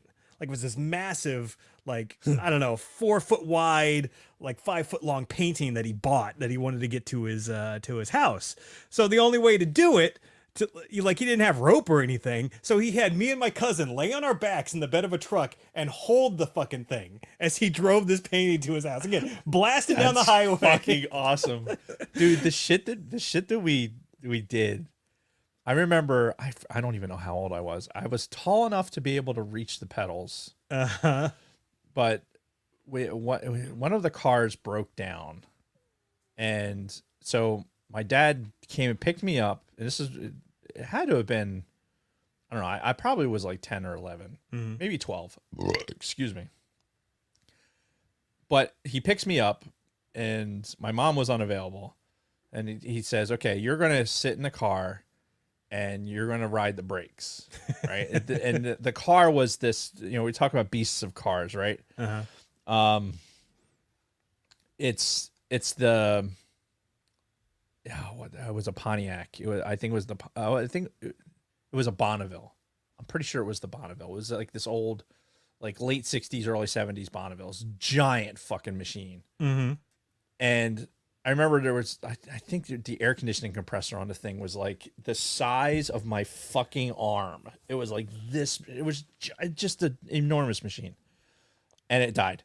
So my dad went and got his pickup truck and he ropes it all up. And he's in his fucking uniform with his badge and fucking gun. And he's tying a rope to this off his giant green rust bucket to this fucking old Pontiac. With the 12-year-old kid riding brakes. And I don't know if you've ever done this. And those of you that have know what I'm talking about. So the first time that I get to do this is like, okay, it wasn't on the highway, but he was dragging me. It was probably about 7 miles, right? Jesus. With traffic lights and everything else. Okay. And like, basically I had to keep the tension on the rope so that the car would not run into the back of the truck. Right. So, and the car's not running. Right. Right. And it's power brakes. Yeah. So I'm basically using both feet to stand on the fucking brake pedal to get the brakes to work. So I'm like, and I have to make sure that the fucking car, I'm trying to keep the rope tight between the fucking truck and the car. Right. So I'm like, and steer, by the way, and steer. What the fuck? The shit that we did at those days, man. God, those are the times. It was, man. Riding in the backs of trucks, fucking dude, like, if you get. Hey, can you reach the pedals? Fucking get in there. Yeah. You're gonna learn today. You should fucking do it. I'll tell you, I don't have the reason I don't have any issues going after a fucking car or working on an airplane or doing shit like that is because of doing those things. Like, oh yeah, I did that shit as a kid. Mm-hmm. Like I know I'm smarter now, like why I shouldn't do that, but I know it can be done. Yeah. All right. So getting back to the movie. I don't really have notes going like start to finish Right. for the movie, just basically just some general stuff. And rewatching it now in 2023. So I just watched it 2 days ago. It was interesting. Definitely see it from a very different perspective this time around. I hate to admit it, but it wasn't nearly as laugh out loud funny as I remember. Because it's dated. It's a comedy from 1983. Stuff that was probably that's hilarious back then was just like okay. We're so used to more over the top comedies nowadays. And the pacing was so much different too, right? Because the stuff that was like a more risque is a little bit more commonplace now, I think. So it, and the way they paced it was a little bit different. Yeah. So it just didn't hit quite the same way. So that I noticed watching it recently, it was like, okay, there's some really slow parts in this that I'm just like, I'm not being entertained right now. And that's whatever. I probably wasn't entertained when I was a kid either, because I didn't get it. Right. But that's the thing too, is like, I get it now more than I did back then about the dad just being obsessed with, gotta show my family this great vacation. And I am that guy. Oh, I've been that guy many times myself. Dude, totally. I've totally been that guy. Yeah. Like I get it 100%. Yeah. Cause I've totally like, you should watch whenever we plan vacations and those spreadsheets that we make and just, I've seen parts of that, and it is impressive. Yeah. I will say that. Like even for the trip we've got going to Vegas in November, I've already like mapped out what we're gonna do, like all 5 days that we're there, and nice. Who we're meeting at this time and what we're doing, and it's there's something to be said for that. There's also something to be said for some freedom of movement. Like, I'm gonna sleep in today, and I don't care. Yeah. Which was great about our vacation in Hawaii. It was like, what are we doing? We don't have any obligations today. Fucking sweet. Yeah. I didn't do shit. Be lazy. Just get up and about whenever you feel like it. Oh, yeah. Now, when I was rewatching this, I, for some reason, thought that the kids had a much bigger part than they actually did. But the kids are, no pun intended, take a back seat to most of what's going on in this movie. Yeah. But for some reason, I thought, like, looking back in my memory, I thought that they, played a much bigger part. It's not really until they get to Cousin Eddie's where they have, like, some personable moments. Right. Cousin Eddie's where the stuff that's happening in the house, I'm like, when I was a kid, did I really understand what was going on in here? Oh. I don't think so. Well, I can tell you that, like, that Cousin Eddie, like, I have family members that's exactly... those people. Not even Cousin Eddie, more so like when they're the situations where like you're with cousins and like talking about shit that you're just like, you're doing what? Like you're like, you don't even realize that like people that age would do those things type scenarios. Yeah. Where you're just like shocked. And I didn't get it so much with any of my family, but I've gotten it with like, I spent a week with this neighborhood friend of mine. I went with their family down to Florida, right? It was like the Fort Myers area, and visited like their brother, the brothers and sisters or whatever, and their cousins, and like it's kind of the same thing. Like, oh, they're going to the room away from the adults, and you hear all this shit, and you're like, what the fuck? Yeah. Yeah. And like to your point too, some of the stuff that you don't really realize is going on when you're watching it as a kid versus now, like the one thing that I never got growing up, but caught onto it later was the whole, I French kissed before. She's like, so everybody's done that. Well, Dad says I'm the best. It's like, yeah. Oh, yeah. That's no, God, no. Yeah. That's just the worst. Yeah. So bad. And here's another thing, another part of, seeing it so many times in syndication versus, like, I literally only saw it growing up, like maybe once or twice, like uncensored. Like, I don't even remember the scenes where the one cousin gave Audrey like the fucking weed, and then she like passed her the joints right before they got in the car and all that. Like, I don't remember that part at all. Oh, really? Oh, no shit. Like, I'm watching and thinking, like, was this like a deleted scene that they re-put back into this fucking cut of the movie, or did I really just never see that because it was, it was always cut out of the fucking movie? Yeah, that's funny. No, that was always part of it. Okay. That's really funny. Again, not seeing it, like we always had it on video. Like, we always had the legit version on video. The version that I shouldn't have watched. Right. Beverly D'Angelo in the shower. Yeah. Some other thoughts that I had that I did take notes on. Like I said, not really that funny by today's standards. And rewatching it this time, I actually thought Beverly D'Angelo's character was one of the funner parts of the movie. Just the way she recognizes how fucking just ridiculous all of this is, but at the same time, still lets Clark have his fun. Right. You realize, like, as much as of a ditz as she would appear to be, like, she's really the sanest one. Yeah, exactly. Out of all of it. And there's something to be said for that. I mean, kind of the same thing happens in Christmas Vacation too, right? True. Yeah. It's like she is the sane one out of this insanity. Yeah.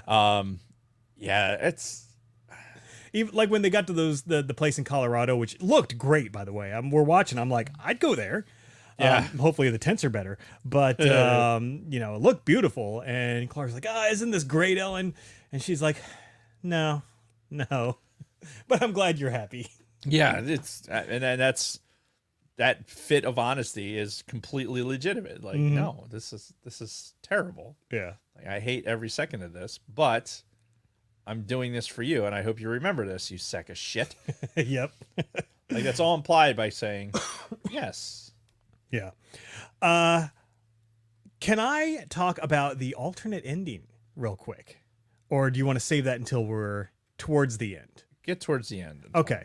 All right. So how about the racism in this movie? Oh my God. There were 3 parts that I flagged that I'm like, holy fuck.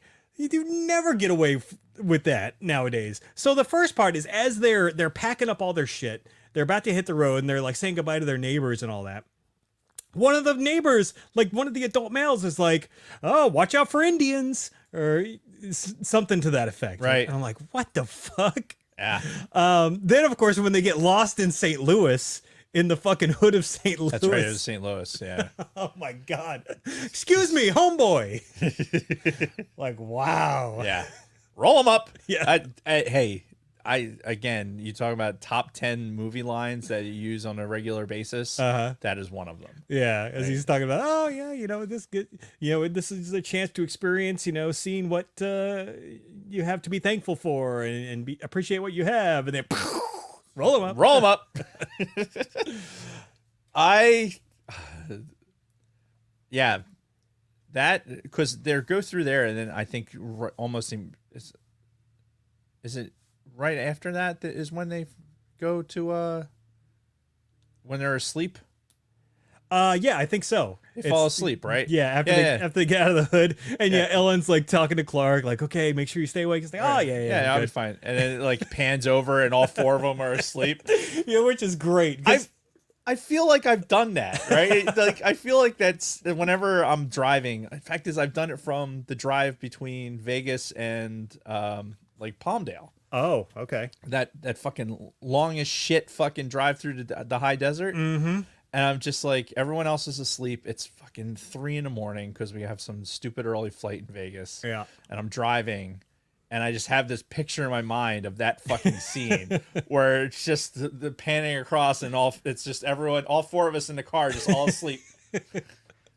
Yeah, that's happened to me one time. We were driving back. We were in Martha's Vineyard for a wedding of one of Kristen's family member, and we were in the shithole fucking youth hostel where we were staying. Oh God. We had Rob with us, who was only like a year or 2 old, And I'm like, okay, as soon as this wedding's over, we're fucking out of here. Because the original plan was to stay that night and then come back the next day. I'm like, nah, we're fucking out of here. So we take the late ferry, the wedding ends, reception, all that.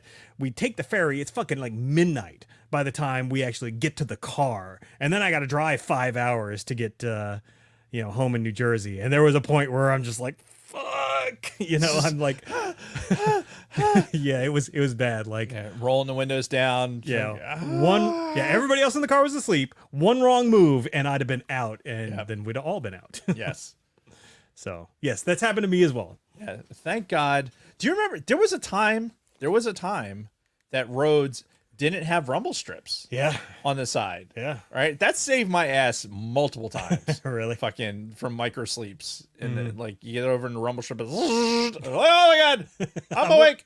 It saved John and I. I've when told you that did story. The drive down to Florida. Or back from Florida. When he moved from Florida back to New Jersey. Yeah. When we were driving up and we're like, okay, he's going to sleep. So he sleeps ish, right, as much as he can, and I'm driving, and I got to a point where like, we gotta stop. Yeah. So we switch. I think in North Carolina. I think it was North Carolina or Georgia. So we swap out, and then we're driving. I'm like, all right, you good? He's like, yeah, I'm good. Right. So I close my eyes. I'm just stripping off, and all of a sudden, brrr, like you hear the fucking rumble strip, and I wake up, I look at him. He's like, I was just adjusting the radio. I'm like, okay. And I just start to fall asleep again. Brrr. Like look at him. He's like, I'm not good. Stay awake. I'm not good. Like, fuck, dude.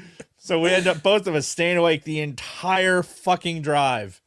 Till we got all the way back to fucking New Jersey. That's when you pray to God that fucking please let the sun come up. Right. I need the sun blaring in my face to keep me the fuck awake. Yeah, no, that was a great scene. The thing I loved about that scene too, that like made Kristen like gasp, was when they're asleep and they're driving through all this stuff, and the guy's got the dog, and he like yanks it up so it doesn't get run over by the car. Yeah. That's it's fortuitous timing on that one. I loved that fucking scene. I always laugh at that scene when the dude fucking yanks the fucking dog up. Yeah. And then of course they screech into the fucking hotel parking lot. Nope, we're here. Yep, here. It's all fucking disheveled. And it's a theme, right? Because that's something that they use in subsequent movies. Like we're talking about at the end, like how there's like in Christmas Vacation, there was a fucking crash scene. Kind of similar ilk. Yeah. But I wasn't done talking about the racism. And then yes, racism. At the end when Roy Wally comes up and they've already been arrested and they're up against Wally, he's like, was it the Arabs? That's oh my God. It's like, jeez, man. Hey, dude, the fucking 80s. The thing was, we weren't that. You figure 83, right? You're only a few years after the Iran. The hostage taking, and everything. It's just, it was such a different world. Yeah, you're still in the Cold War, right? Yeah, we're in 83.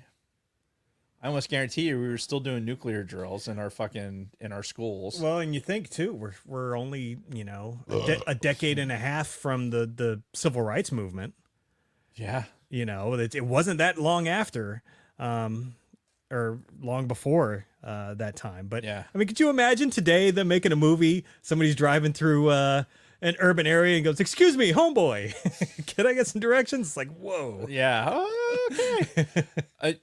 I wonder though, if the Walt Disney was a racist narrative was around even back then, so they deliberately wrote him that way. Oh, maybe. That's right. Because Roy Wally was a direct allegory to both Walt Disney and his brother Roy Disney. Yeah.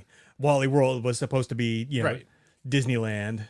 So I wonder if that's why they wrote it that way. That's possible. I mean, that's definitely possible. Though Chevy Chase has been accused of racism in the past as well. I'm sure. But so speaking of the Wally World, the place where they filmed the interior of Wally World was Six Flags Magic Mountain in California, which was my old stopping ground as a teenager for quite a bit. Like all those rides they went on. The big one, that was Colossus. The big white one, the one that has the loop, that's Racist. Right. That's called Revolution. And all of those interior shots where they're in the queues for those or they're getting on, I'm like, I've been in that exact same spot fucking 50 to 100 times. That's crazy. Yeah. Well, what's really weird too is because this was made in 83, like that park has expanded so much since then. Like when they're going down that first big drop on Colossus, you can see just like these dirt fields beyond it. I'm like, there's fucking 5 rides right there now because they've, drastically expanded. Oh shit. But yeah, no, that's when they first go through the fucking gate when they after they hold up John Candy and the other guy, right? Like all those interior shots, I'm like, that's like right at the entrance to Magic Mountain, and I recognize all of those spots. It's like, oh, it's fucking cool. That is cool. Yeah, that's it's really cool. Yeah. Let's see, what else do I have for my notes? All right, I have a take. Okay. Can I yeah, roll my take out there? Because one of the recurring themes is Christy Brinkley, right? Yes. Throughout the movie, where Clark sees her multiple times in the Ferrari. Yeah, and he's making faces at her and everything, and then does the sandwich dance later and all that. Slapping the salami on his face. And yeah. He's she's supposed to be this like gorgeous blonde bombshell and all that. Watching it this time, I gotta say, I'm more about Beverly D'Angelo. Oh yeah. At least in this movie. I know she doesn't really age that well, over the years, whereas Christy Brinkley has some of the best doctors, out there. But I gotta say, in the context of this movie, I'm more about Beverly D'Angelo for multiple reasons. She's that kind of 80s wife, that's got kind of the sluttier side to her and more of a adventurous side. And, again, you get to see her tits and, she's got a nice rack. And, yeah, Nope. No, not for me. Okay. Sorry. I Beverly D'Angelo, all the things you just said. However, Christy Brinkley is still fucking Christy Brinkley. Oh, of course. I mean, it's just, I think somebody in the chat had mentioned the poster that's out there with Christy Brinkley in the Ferrari. Oh yeah. The whole reason that she's in the Ferrari in the fucking sequence. Mm-hmm. Yeah, man, that's the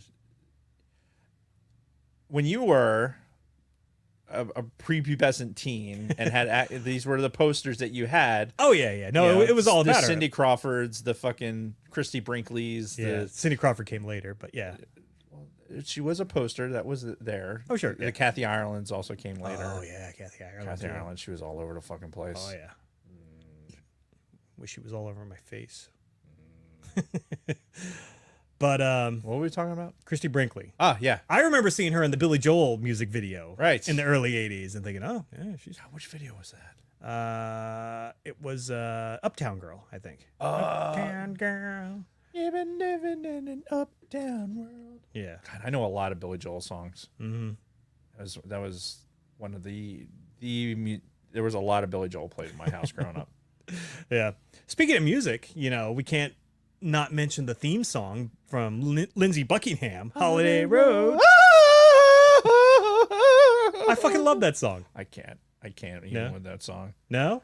I think it just got, I heard it enough where it just got played out to a point. I was like, I can't with this song anymore. Yeah. Well, this hit at an interesting point in Lindsey Buckingham's career too, because, Fleetwood Mac was they were on a break at this point. So he was doing a lot of solo work, and they officially split, a few years later. But you said all of those things. I didn't know any of those things. Okay. Like those are all news to me things. So fair enough. Your music knowledge is that is.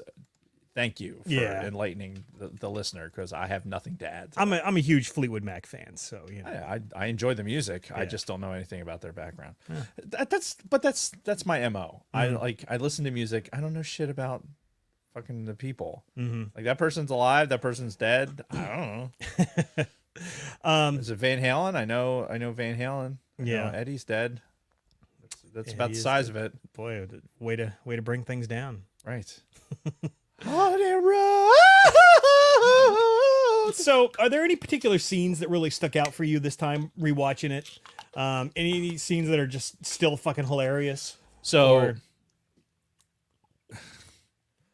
scenes that are still fucking hilarious. Clark at the fucking Grand Canyon. Oh yeah, don't you want to look at the Grand Canyon? All right. Yeah, well, because he had just stolen all that money from that cash register. I need a major credit card. So Clark at the Grand Canyon Mm-hmm. is fucking great. Yeah. I love that. And again, that's something that's in my head as a go-to fucking montage for at something in my life. Yeah. The roll them up obviously Yeah. is again a sequence.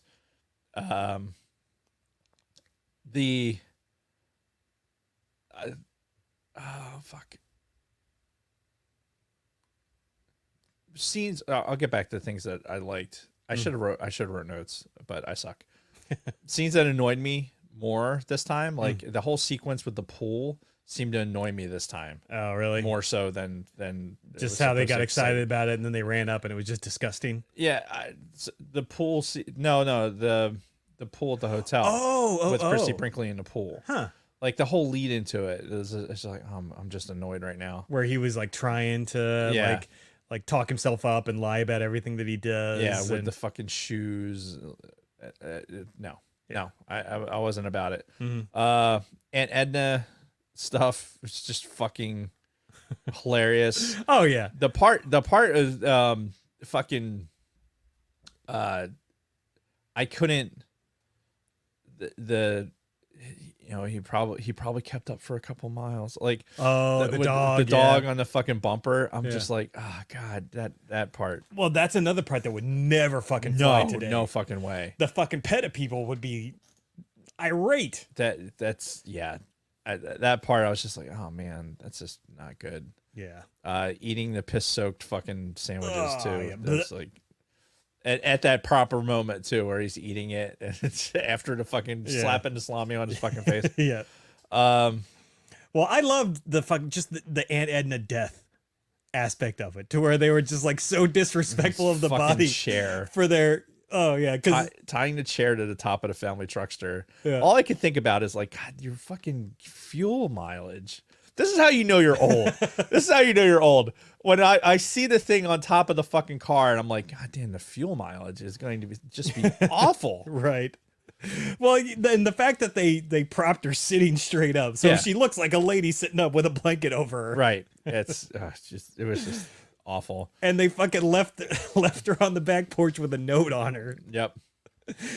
just so they could get back on the road. In the rain. Yeah. And of course, again, Chevy Chase's prayer it was just fucking hilarious. Yep. Which I've got the whole thing here.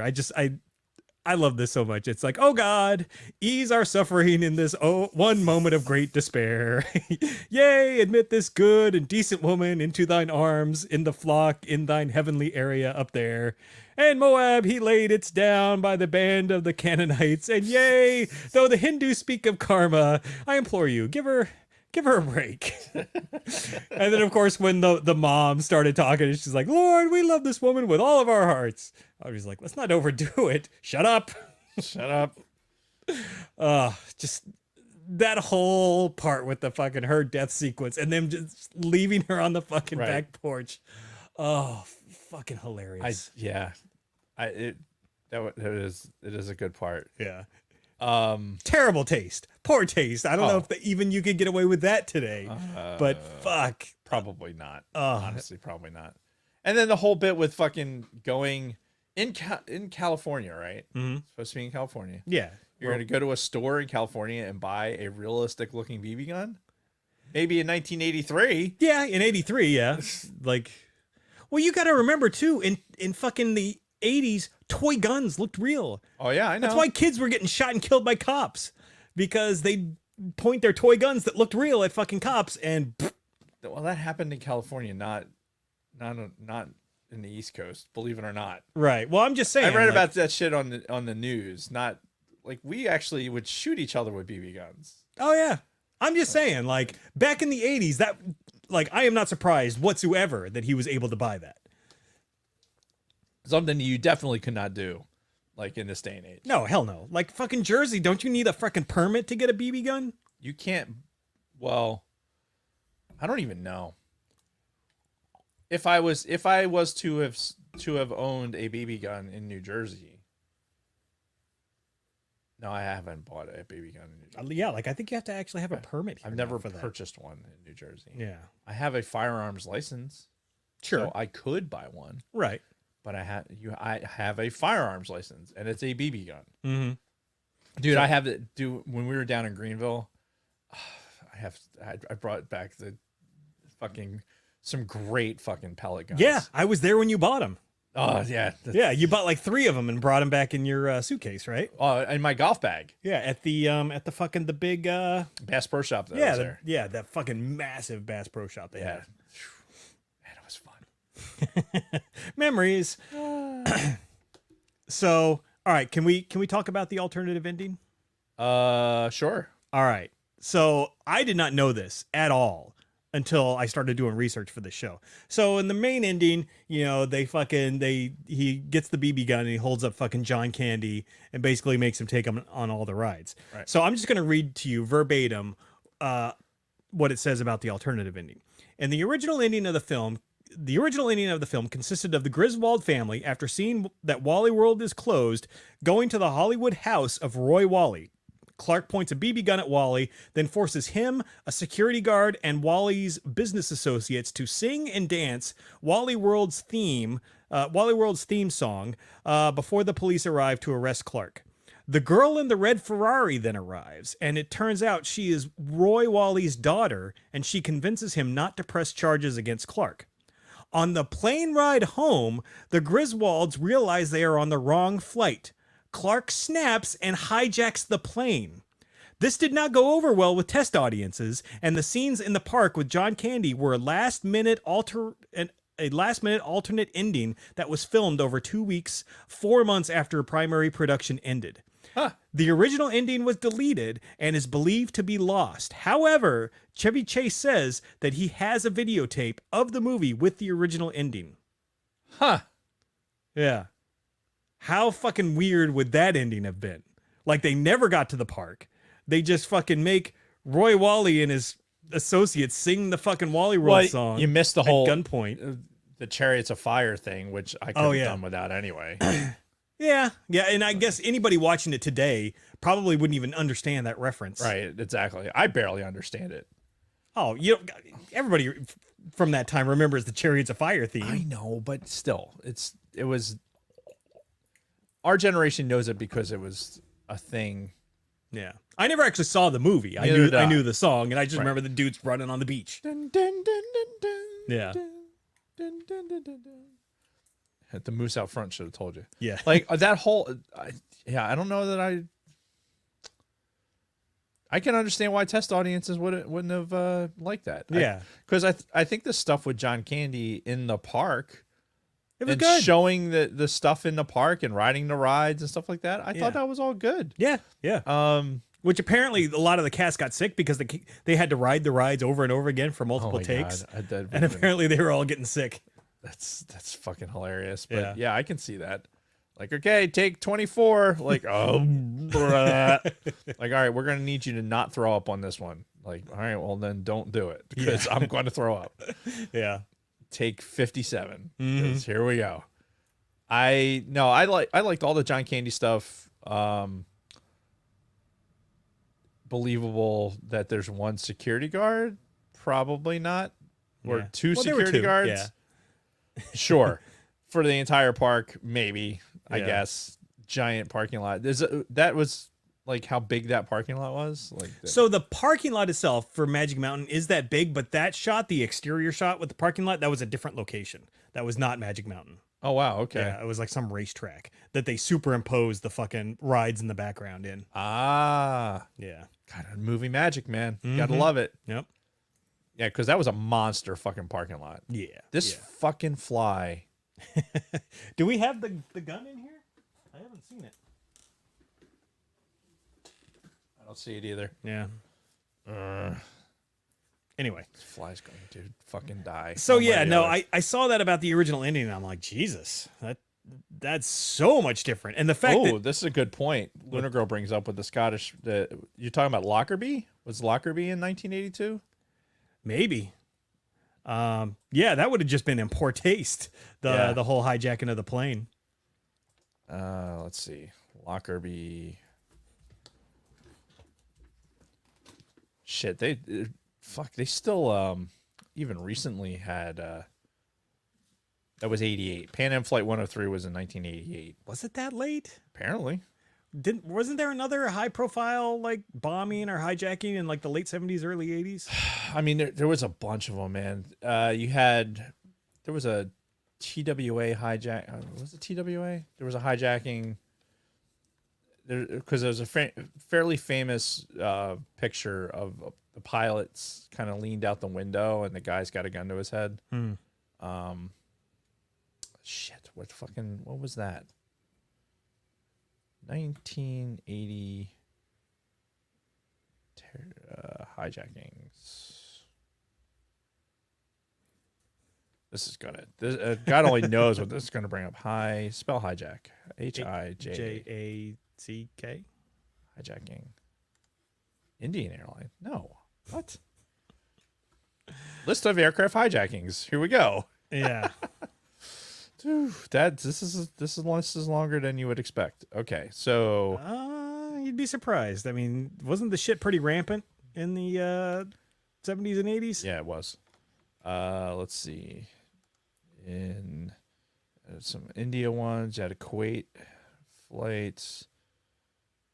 82, another Indian one, Jesus. Yeah. Anyway, didn't mean to get us off on that tangent. But either way, a hijacking scene probably would have been in poor taste even then in 83. January of 83, Glenn Kurt Tripp, age 20, of Arlington, Washington, claimed he had a bomb in a shoebox and tried to hijack a jetliner to Afghanistan and was shot dead by one of two Federal Bureau of Investigation agents who sneaked aboard the plane, landed at Portland. So that happened in 1983. Tripp had previously been convicted of extortion and kidnapping for an earlier July 11th, 1980 hijack attempt at Seattle Tacoma International Airport.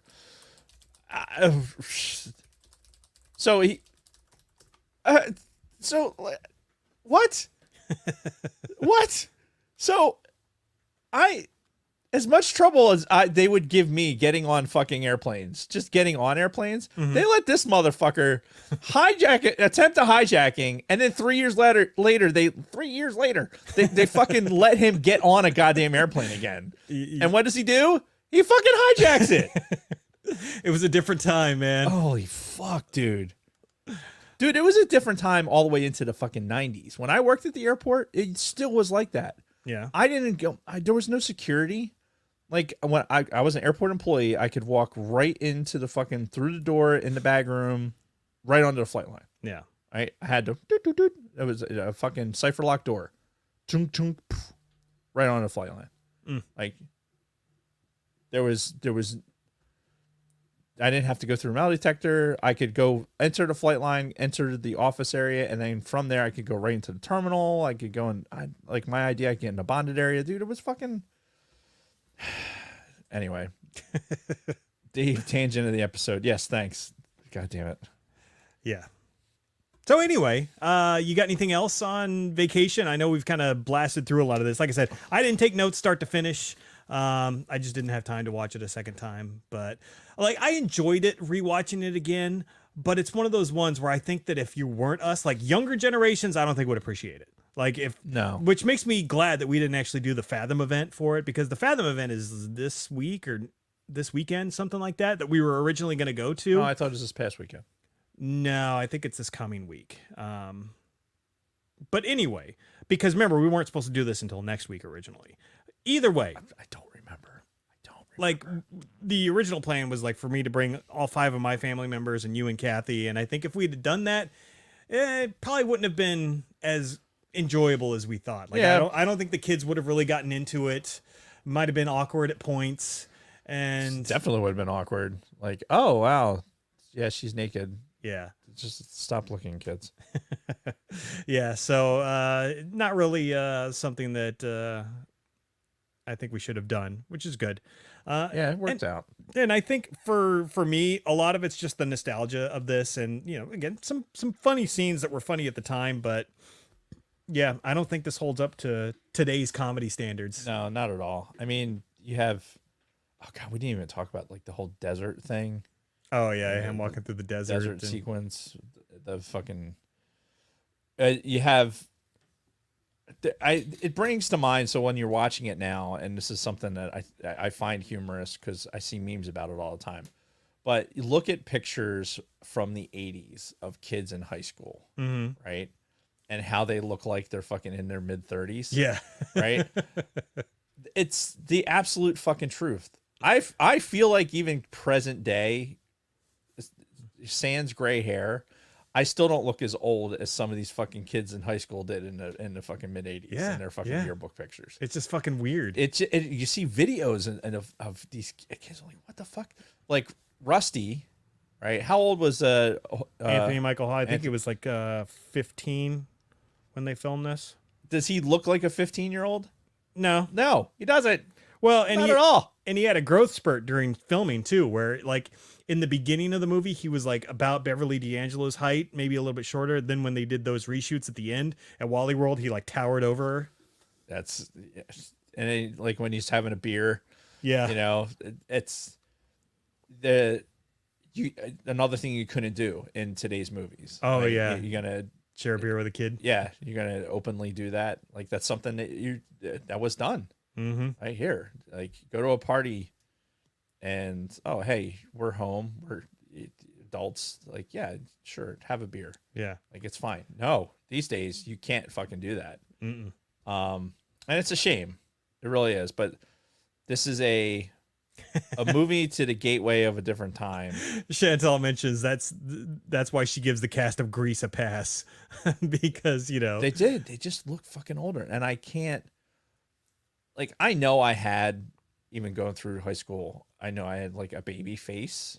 Sure. So I just, but even some of the people I went through high school with, I look at them like. We just don't look in the mid 90s. We don't look as old as the people that graduated in like 1989. Right. Like the people that I like when I was going into high school, the people that were leaving it looked like they were in their 30s. And it's just really fucking weird.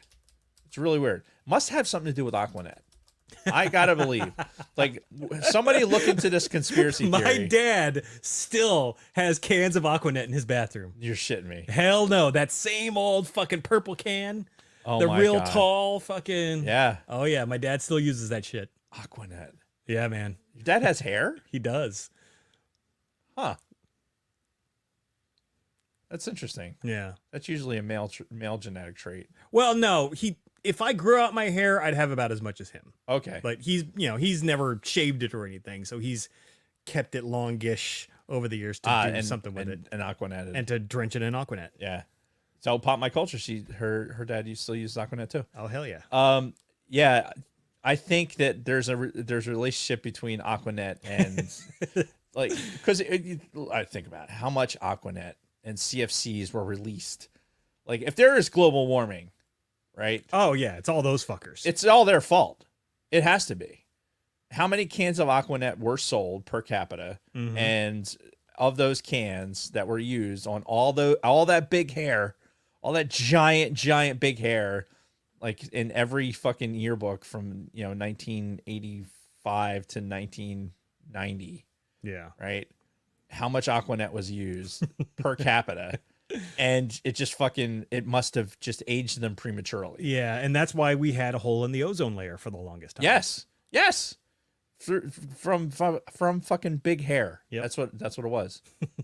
All Aquanet's fault. Like it's still a thing, right? Like how much does a can of Aquanet cost? Well, let's roll that tape. Let's go to Amazon. Go to Amazon, see if have a supply of Aquanet hairspray. Oh yeah, look at that. Oh, yep, they still got it in the classic cans. Ooh, you can get a 3-pack for $19. It's that expensive? Yeah. Inflation's a bitch. It was probably a lot cheaper 2 years ago. I just remember it being super, super cheap. Yeah, none of these are that classic can though. I want the original. The OG. Yeah. Oh, let's go to eBay. They probably stopped using it because it's fucking has a direct correlation to fucking either A, killing people, or B, prematurely aging them, or C, fucking killing the planet. Yeah. Or, Oh yeah. or all the above. Here's some. I can get a couple of the classic cans for $15. Oh yeah. Off of eBay. Yeah. Hell yeah. Are they new? Well, here's one. It's a 3-pack vintage Aquanet, and it's that purple can with the Aquanet. 3 cans, God. $80. Super hold. It doesn't say if they're used or not. That scares me. Yeah, it doesn't. You know what else Aquanet was good for? Flamethrowers. Oh yeah, the lighter for. Yeah. Before I had access to starter fluid to make fucking flamethrowers, you would use Aquanet. And how I didn't have these fucking cans of Aquanet blow up from doing that, because that's what the concern was always. Like, oh, if it gets, the flame goes back into the can, then the can would explode. Right. So, but we still did it. I mean, what? How could you not? Like, you have a flamethrower. All you need is a fucking lighter and this can, and you make fire, and it's fucking amazing.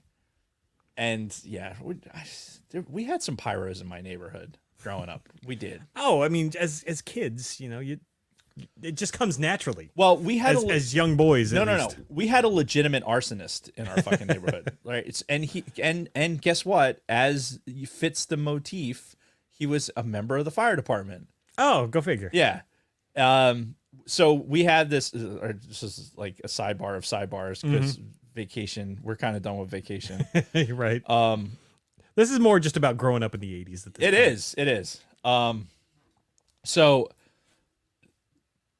I grew up, like, I don't know, quarter mile from, probably less even than that, maybe 1,500 yards from this tavern that was built in the mid 18th century, right? It's like 1756. Okay. The Gabriel Davies Tavern, and it's on this pretty large piece of property, and there was a barn that had like a period piece wagon in it, like a full up horse-drawn wagon and stuff in it. It had a bunch of periodic materials and stuff like that, like a bunch of historical documents. And the house itself, the tavern, is open for tours. Like, one of the big things was, because we live on the Big Timber Creek, Washington used to use that creek to go between towns. Oh. Like he'd actually, there was a dock that's since rotted away. Like, back in the 80s, you could actually still see part of it. Oh. Like, you had to really get into the woods, like into the sticker bushes to see it, but you could still see it.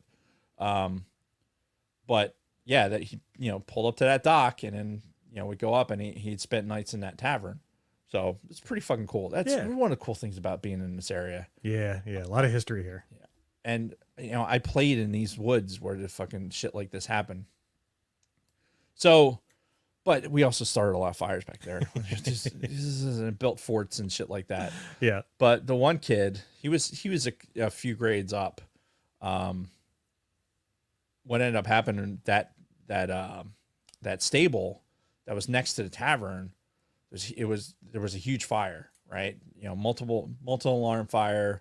Like, we could see it from the house. Like, if you were in my upstairs, like, you could see directly to the tavern, like down the road, and you could see this big fire, and it burnt the whole thing down. And it was just like huge investigation and everything else, and like it was sad, because there was irreplaceable things in there. You're talking about like a carriage from the 1700s was in there. Fuck. So it was really fucked up, and they looked at a lot of us kids in the neighborhood like it's something that we did. Yeah. And so they messed with us for a little bit, like the adult that ran the property, because we ran over there pretty often. My grandfather actually knew the guy, so they didn't mess with me too much. Sure. But anyway, there was a couple more fires, and come to find out that this guy they figured out that it was him doing it. Who was part of the fire Who was department. part of the fire department. And they found out that he did the fire at the fucking stable as well. And it was this huge thing in fucking town. And it was such a shame. And they've since rebuilt the thing. But yeah, it was, if you're, I don't know, if you're so inclined, if you're in the area, it's just one of those places. It's, been haunted. They've had ghost hunters go down there. I think they filmed an episode of the show down there. Nice. Like I've almost died there probably a dozen times, like from bike accidents. Like we would build ramps and I'd fall, jump off this ramp, fall on my face. Fucking, I did this thing where I fell on my face, my back curved over the top of me. So like my feet were like this, like I was a scorpion, and fell on my face the entire way down, lost consciousness, woke up to, hey, are you alive? I'm like, before helmets and all this other bullshit. But yeah, it's growing up in that time. It was just fucking, it was amazing to have that amount of like, or not that amount of freedom, but this just like lack of boundaries, I guess. I don't know. I don't know how to describe it. Lack of oversight. Oversight. Yeah, that's probably also a good word for it. Because, one of the big things, you see all these memes and stuff on, like on social media, but one of them was, there are times when like we just weren't allowed in the house. Like, right. It was in response to, because, we talk about drinking out of the hose a lot as kids, right? Because we would do that. You get thirsty, you go to the fucking garden hose, turn it on, fucking drink the shit. Tasted really good too for some reason. And something about that green rubber, man. Yeah, and one guy's like, "Were sinks not an option?" Oh, I've seen that meme. Yeah, and then the lady's that guy's got a weird fucking square face. Yeah, and the lady's like, "Okay, well, let me tell you something. We weren't allowed in the house. Right. We got kicked out of the house first thing in the morning and had to be home before the fucking streetlights came on.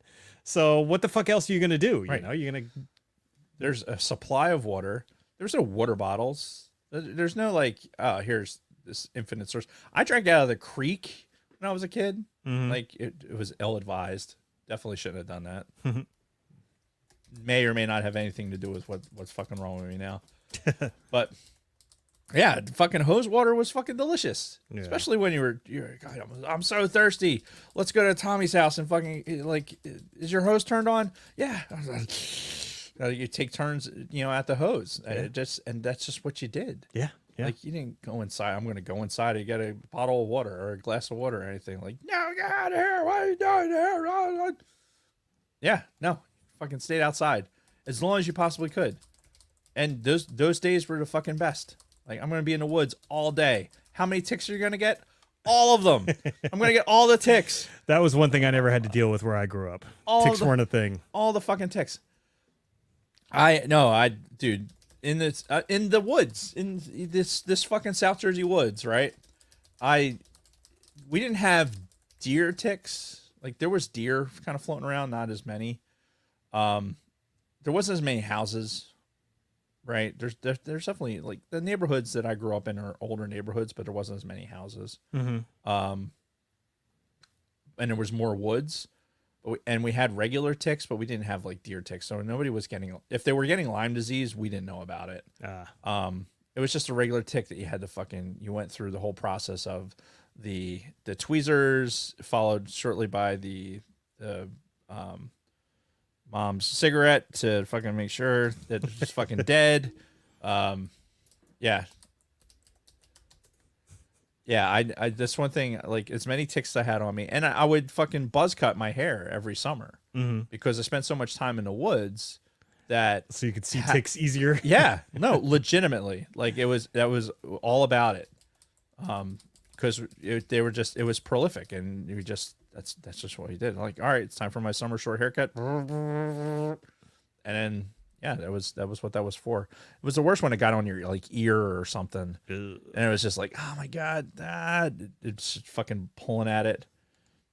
Yeah, Helmet Fire's fucking backyard. He's got a whole fucking ecosystem back there. Does he? He's got the pond, fucking huge tract of land. Yeah, what it takes here to source floss. Yeah, the amount of ticks is just too damn high. What's that? How's that meme go? Oh shit! I'm supposed to be with something. All right, we're getting way off on tangents Yes, at this point. goddamn. Let's close this up. The one last thing I want to say about The Vacation is it did have some legs in the sense that it spawned multiple sequels. It did. Between European Vacation, which I feel like that one was a little bit more focused on the kids. But apparently it wasn't that good of a movie. I remember seeing it a lot as a kid and enjoying it. I didn't like it. But I haven't seen that like seriously in like 30 years.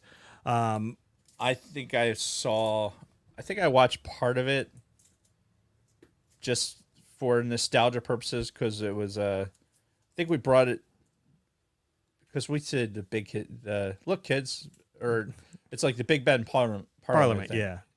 And because I again in my quiver of fucking lines from movies, that is definitely one of them. And I think we said it in front of the kids, my wife and I, and they didn't know where it was from. So we, showed them, I think part of the movie or something. I don't remember, but it's been a hot minute. It wasn't that good. It really wasn't. Yeah. And then of course, Christmas Vacation, which we've talked about here on the show before. Yes. It's a favorite, across the country. Yes. Everybody loves it. I love it. They had a direct-to-video sequel to Christmas Vacation that featured Eddie. I never saw that. I never planned to. I never saw it myself. They had Vegas Vacation, which I really liked. Didn't we talk about it on the show too? Vacation? I've never seen it, so I doubt it. I like it. I thought it was a fun movie. And then, of course, they did the requel in 2015 with Ed Helms, where he played an older Rusty who took his own family on vacation, which I never saw that either. And I'm thinking like, oh man, I wonder if I should watch that. And I watched the trailer again for it today. Does not look good. Does not look good at all. I'm like, oh, never mind. So when did that? 2015. And when Ed Helms was like on his high from yeah, from The Hangover and The Office and all that. Yeah. Yeah, that just doesn't look. It falls under the hey, don't remake the things that were so good. Yeah. Just because you think you're going to strike gold twice. It's just not going to happen. It's Hollywood laziness, they Dude, fucking speaking of Hollywood laziness, we didn't talk about the strike at all. Yeah. Yeah. So now, in addition to the writers, the actors are also on strike, and it's like, So okay. are we gonna? What do you think's gonna happen? I mean, eventually the fucking studios are gonna cave. I mean, they have to. Are they? Yeah. I heard some pretty fucking hateful things coming out. Like I saw Hellboy fucking basically physically threaten violence to fucking somebody. That I did not see. You didn't see that? No. Who's the guy who fucking plays Hellboy? I know who you're talking about. That big fucking weird looking dude. Yeah. Yeah. He. I guess in response to somebody saying that like we'll do this until people are going homeless or whatever. Like he's like, yeah, there's lots of ways people can lose their homes. Wow. Yeah. Oh yeah. And the way I just said it is so like there's implication there. He said it. There's no doubt to the implication there. So that was a thing. Ron Perlman, thanks, Helmet Fire and Pop My Culture. Yeah, so Google that if you want to see something interesting. But at the same time, this past week, Bob Iger makes the announcement about pulling the throttle back on Star Wars specifically. Well, too. that and Marvel. Yeah, and Marvel. But who cares about Marvel. Yeah, no, you're not wrong. And see, the problem is Hollywood is in fucking trouble right now. Like, even this Mission Impossible movie that just came out this last weekend, opened at #1, did pretty decent numbers, but they're saying it still might not break even because the fucking budgets for these movies are through the roof, and they're not selling tickets right now. No. Like Indiana Jones, big money loser. Yeah, it's not good, and it's one of the reasons why I think the studios are going to cave, because what else are they going to do? They're already losing their asses, and everything is on hold right now too. Movies, TV shows, all that shit. If it was in the middle of production, done. Yeah. Like, it is done until this shit gets resolved. So yeah, I'm just really curious as to what from Star Wars is actually going to, get the fallout from this. yeah, well, I mean, everything up to Andor season 2 is pretty much in the bag already. Now it's what, if anything, that comes after Andor season 2, and of course the 3 new movies that they announced at Celebration. That now who the fuck knows if. Well, they can go ahead and shit can the Rey one. That's fine. Go ahead. Well, it sounds like that's the first one that's coming out the gate. So perfect place to stop. yeah, Right there before he gets out the gate. yeah. Close the gate, lock the gate, throw away that key, Mm-hmm. find another gate to open. Yeah. Just not do that. Yeah, I mean, this, like we talked about the AI, right? So I think the writers are probably in more danger about the AI than the actors are. To be honest, I think you can use AI for a bunch of stuff with the actors, but in reality, you're still going to need people. Yeah. You're still going to need people. Yeah. And so I think the actors are going to make out better in the long run, because you're still going to need talent. You're still going to need the people. But at the same time, you almost kind of wonder, like, does Hollywood even have the option to, like, just go out and fucking hire non-union actors? I doubt it. Like, can they just do that? Who's going to, if they're having issues putting, like, that Mission Impossible movie looks, I know they're really overselling the whole stunt sequence with Cruise going over the side of the mountain and everything. Yeah. That's like it's their main advertising thing. They got Simon Pegg fucking posted on Instagram, like, pictures from the background of it. So by the time it happens in the movie, I'm going to be so underwhelmed by it. Yeah. I'd rather watch a movie about the making of the movie, Right. at this point, than fucking watch the actual movie. Yeah. But those giant blockbuster movies that you have to see in the theater, where are we going to be with that? Because if you can't have a draw with fucking Tom Cruise with major action movie, it's going to be nonstop. I'm curious, like, we'll see what happens with the Bond movies. I know you're not a Bond guy, but right. Bond is one of those movies that, like, Bond, this is what it is. This is a fucking action movie. You're going to go there. The Fast and Furious movies, it's the same thing. Like, the people that go to those fucking movies, I don't know why they go to those movies, but they go. Yep. And they fucking, will that break even? Will people still be going to the theater for that? I don't know. I mean, is that the only modality now that you're going to get? I bet you Oppenheimer's going to do well. Oh yeah, Oppenheimer and Barbie's probably going to do well too. But Oppenheimer, why is Barbie going to do well? What the fuck is with the Barbie movie? It's just advertising. They're advertising the shit out of it. I hope Oppenheimer beats it this weekend though. Oh, I hope so too. Yeah. How many times do we have to go see? I hope it's good. I want to go see it right now. Yeah. Like, I really do. Well, I mean, we don't really have that option, unfortunately. Probably not. It's probably too late. Yeah. Especially I got to work tomorrow. Yeah. Fuck. So fucking work. Yeah. So anyway, speaking of Oppenheimer, that's our topic next week, by the way. Yeah. We're talking Oppenheimer next week. And yeah, let's wrap this up. I think we're gonna not only talk about, I think we should sprinkle in some fucking history with Oppenheimer. Oh, sure. Yeah. Like, we can talk about, I'll lean on you to do that because we got a piece, or we got our Trinite over there. Oh, That's what that is, by the way.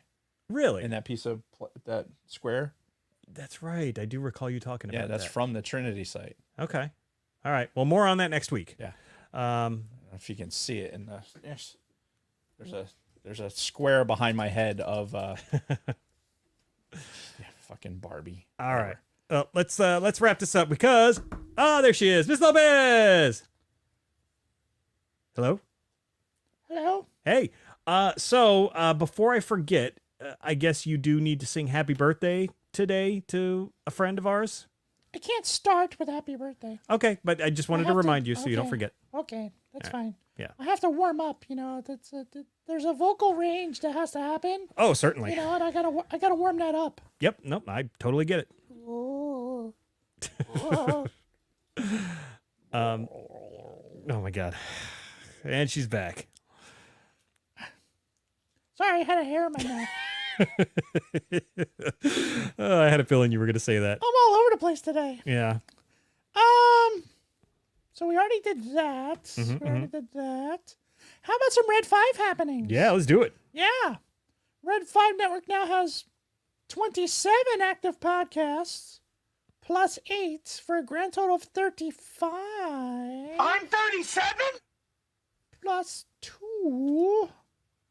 Check out the bio link /Red5 to browse the lineup. Bio.link /Red5. There's something for everyone in Red 5 Network. And Cantina family happenings. Tomorrow, Luna Girl will be guesting on the podcast of Pain. Pain with a Y. Oh. LG will be asking host Darius, what up, Darius? And maybe Will. No, what up for Will? No, okay. 25 questions. And some of those questions will be spicy. Ooh. Nice. Spicy like tacos? Like spicy tacos? Spicy yo taco? Tequila! Oh my God. Some more cultural appropriation? Yeah. I was going to say. Yeah, let's do it. We were talking about inappropriate stuff before with the movie. See? Yeah, embrace it, Jason. Just embrace it. It's okay. I'm more stuck on your hair being like static to the mic. Yeah, nobody else can see that but you. That's just funny. Just for you. Yeah. Oh, look, I'm going to leave it right there like that. Hey, can you see that? Is it not? Oh, jeez. Yeah, so catch that. Some of the questions will be spicy. Give a sub to Podcast of Pain on YouTube and catch the live stream at 18:30, 6:30 p.m. Eastern. Wednesday, ATSW The Escape Pod will be discussing a topic they're good at. Media pirates. Oh, we talked a little piracy earlier today, didn't we? Indeed, we did. Yeah. Mostly in reference to Dave's family, but No. I don't think so. oh, okay. I think those were all speculation and hearsay. Much like what the Escape Pod does with a lot of stuff about me. It's all speculation and hearsay. Mm-hmm. Yeah. Or just plain flat out propaganda. Yeah. The ATSW Escape Pod terrorists with their propaganda. Chicken or beef, Jason? Beef. Yeah? Yeah. You sign for that? Yeah. Okay. You fool. Yeah, if you know, you know, people. That would make sense if you've been in the survival school. Media pirates. Eventually, after they show everyone terribly photoshopped pirated pictures of Luna Girl, Backyard TARDIS, and me. Particularly you. Yeah, particularly me. In inappropriate places. Mm-hmm. Like someone's vagina. Though oh God. I did like the one right in there where it was you behind Dave with the old meme with AJ Styles and Undertaker. Yeah. Yeah. I mean, they come up with some good ones. I'm not gonna lie. Yeah. But it's all fake. Yep. It's all photoshopped. None of it's real. It's all fake. Mm-hmm. Don't believe them. Listen to the hand that talks. It is all bullshit. Let me culturally appropriate some fucking hair out of my eyes. I don't know. Why? Jesus Christ. I don't know why. Jason.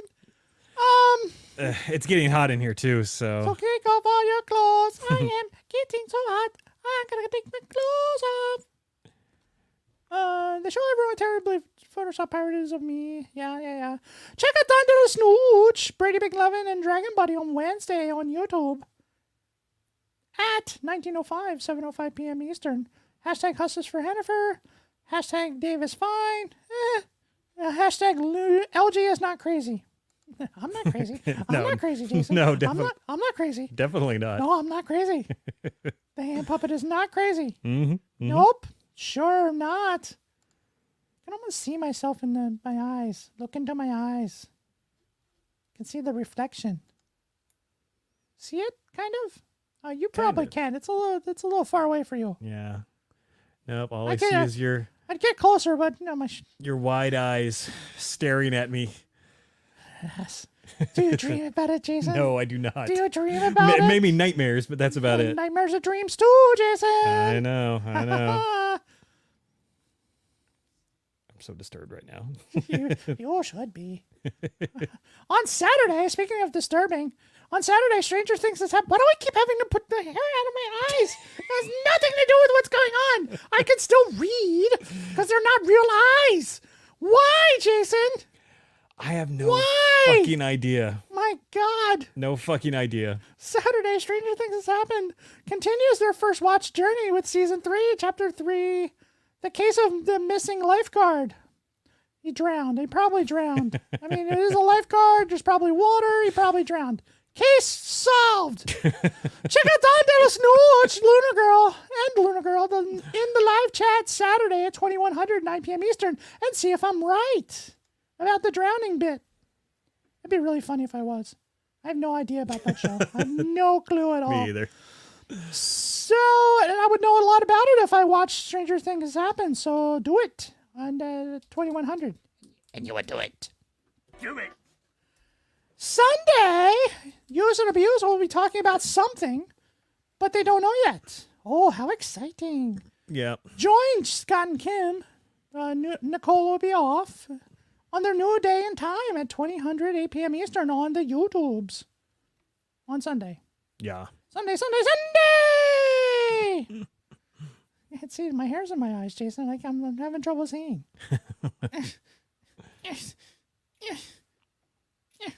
Fire my hairdresser. Sweet Studios has been fighting a good fight against trolls. Yeah, apparently computers are using computers for music is cheating. If you didn't know. Bullshit. Yeah, that's this fucking troll with what's his name? He called himself Guitar Lord. Like Geetar Lord. All one word. Find this idiot and fucking spam him. Yeah. Because he's a fucking moron. More like retard. Yeah, like just like that. Just like retard. G-tard. Yeah. G-tard. He's a G-tard. Yeah, spam this fucking fool. And like Sweet said, he has no content at all out there, but he's sure as shit is gonna fucking talk about somebody else's. Oh yeah, that's what the internet's all about. Yeah, what a piece of shit. I fucking hate people. People are the worst. They are They're the the absolute worst. worst. Yep. I fucking hate them. Yep. Fuck. How'd I get there? Oh, trolls. Yeah, fuck those trolls. Check out Sweet Studios on the socials and give them a follow on YouTube and a good laugh and a hard eye roll. I just roll my eyes. I can only shake them. I can only shake them real good. Sorry, I had to catch up. Are we okay? I had to catch up on the chat real quick. I can't see the chat from here. I have to get close. I don't know. Yeah. I need another separate. Dave would window. need to put it on the iPad. Oh my God! So many things. So many moving parts to this show. Yeah. Itch my nose.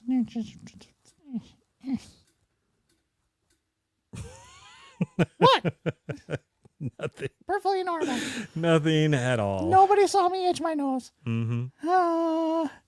You can find us. No, you can't. Layman Sturms took the weekend off. Oh, see, that's what threw me off because he took off. Yeah. Oh, I got to apologize to Keith Lehman. He hosted a party at his house Saturday night. Yeah. Yeah, a lot of people getting together to play Magic. He invited me. I said I'd go, and then I backed out at the last minute. Oh, you suck. I know, I'm an asshole. One of these days I'll make it. But he has him starting at like fucking 8 o'clock. I have time to show up and play one game, and then it's bedtime. Yeah. So Yeah, that's unfortunate. it's tough. Anyway. There's a narrative about your bedtime more so than starting at 8 o'clock. I'm just saying. It's an age thing. I understand. Yeah, but he's also our age. Yeah, but his kids are at that age where I'm sure they still like count down to like 8 o'clock when the kids go to bed, and then it's like fucking party time. I remember those days. Oh, yeah, that's true. Yeah. So, Keith, from layman's terms, took the weekend off like a hard man should. Because he was playing Like Magic. a hard man, and a hard-working man should. Yep. I'm all over the place on that one. Mm-hmm, Yeah, go give him a sub and watch him on YouTube for your primary source of ignorance and drunken banter, and see a hard-working man. I'm a dog. Wait, what? Oh, it's a hard-working dog. That's where that came from. Yeah, and Chantal brought up a great point too. I gotta like train my body to stay up a little bit later for the celebration. Celebration, Yeah. bitches. Because I would imagine we got the venue until whenever. Whenever I decide to close it. Okay. You specifically? Yeah, Okay. I know the codes. Not Dave or the. No, I have Okay. all the codes. Okay, gotcha. Yeah, I got all the buttons and all the things. Yep. So I'll have That's to. just me. Just little me. Yeah, I'll have to. Yeah, I'll be sleep the in one- that morning. I'll be the one that has to call the cops or tell the cops and like, no, everything's fine here. How are you? Yeah. You can find us. Hey, officer, I thought you said you didn't want to have to come back out here again tonight. You can find us at the bio.link/the Sidebar Cantina, where you can find our links to Patreon, YouTube, our audio podcasts on Apple, Spotify, and Audible. I said that out of order. And all our social media platforms, including Twitter, Instagram, and Facebook, Twitch, which isn't used much, and TikTok, where LJ posts funny clips of the show and video gaming clips. You can also find our Spotify music mixtape playlist, which is Music is Life, and you know this. Our Discord community is growing. Luna Girl, post the Discord link now. Leave your drama at the door and come hang out with us on there. Also in our bio link is our T-Public merch shop. We have F Cancer and Jason Rose Designs, Super Sexy Tweet Leak, Sidebar Chick, our beloved Henniford, that's me, and as demonstrated by fucking Mini Vader over here. So we have Mini Vader with Hennifer, onesie, Yep. in all her awesomeness, Mm-hmm. or his awesomeness. I have you now. And then we have the fucking Michigan Vader back there. Yep. Gonna be all the Vaders. Good times. What was I saying? I don't remember. Oh, a couple of from a Gen X point of view throwbacks. LG is also working on a new design. There are t-shirts, hoodies, tote bags, phone cases, exclusive stickers, pens, wallet, magnets, notebooks, laptop cases, pillows! Yes, and you'll get to see and feel firsthand the Jason Rose pillow Feel. at the celebration. With gloves. I'll bring gloves. I'll make sure we have nitrile gloves for those who may have a latex allergy. I will bring the gloves. The phone cases, stickers, a pen, wallet, pillows, just about anything you can imagine. Make sure you take us on your social with your Sidebar merch. Reviews! No new reviews this week. No. Not even these trolls who were getting themselves. We were so spoiled with reviews for so Yeah. long, and then it stops. You Yep. know why it stopped? Why? Because we're not using the fucking board. Oh, is that why? Yeah.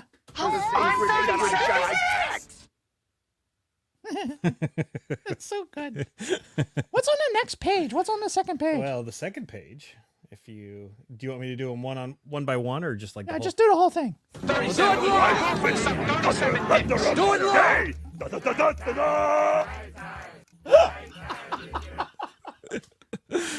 How about that? That was better. That one was better. You got Cookie Monster in there.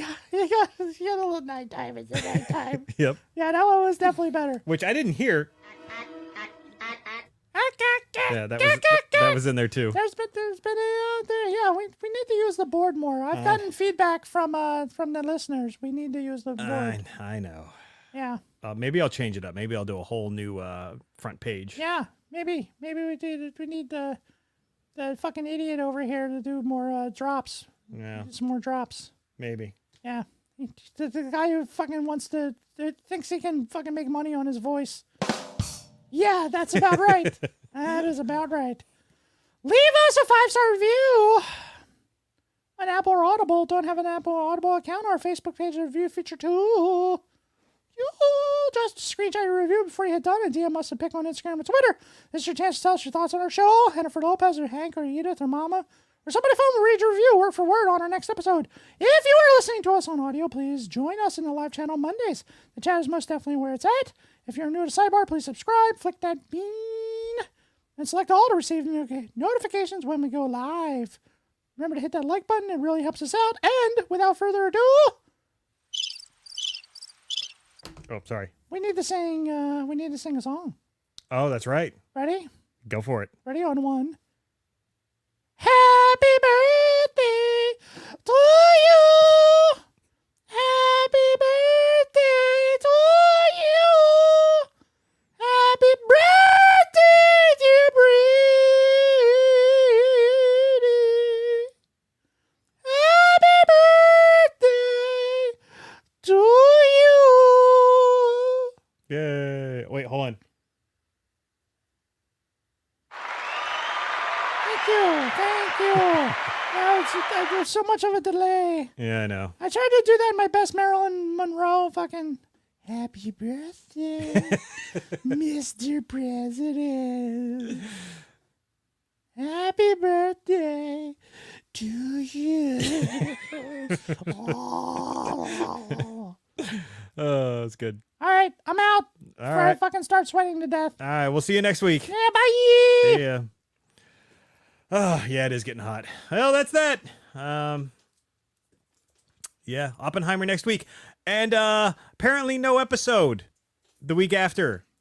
Kelly, take note. Yeah. I mean, we could do a remote, but it's going to be like the Air Force Inns episode of old, Yeah, no, let's. where I have this just shitty background and crappy Wi-Fi connection. No, I'm good because it gives me more time to play Jedi Survivor before we review it, which will now be on August 7th.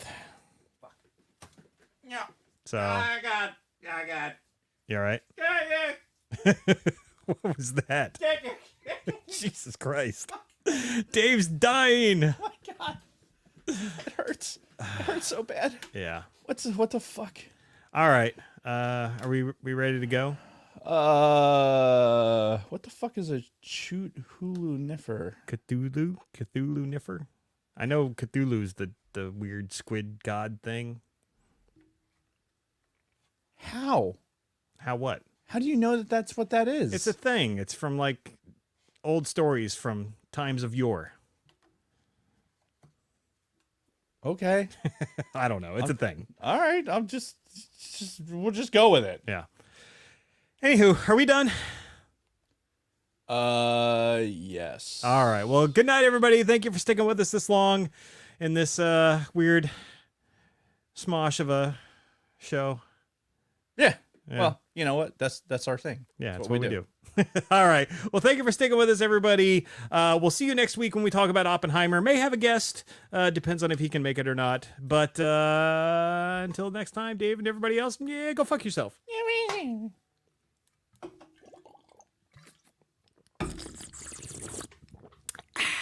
Nice. Okay, now what do I click? I don't know. I don't know where that came from. I have no idea. No idea whatsoever. That just is like, yeah, okay, that's what's coming out. Yeah. So, anyhow. That was okay, now what do I click? That's where it was trying to get to. Yeah. Well, But it just didn't happen. Yeah. It's, sometimes you just can't perform, when you're put on the spot. Yeah, And- well, you do some voices, Jason. You do it. Do a high pitch New York Rican fucking voice, then sing a song in said voice, and then try and switch back, and then try and do another voice after that. I'm not Hank Azaria, okay? I don't have that fucking. I don't have that range. Yeah. Well, maybe someday you'll get there. Maybe someday. All right. We're out of here, guys. We'll see you next week. Take care. Listen to last week's audio.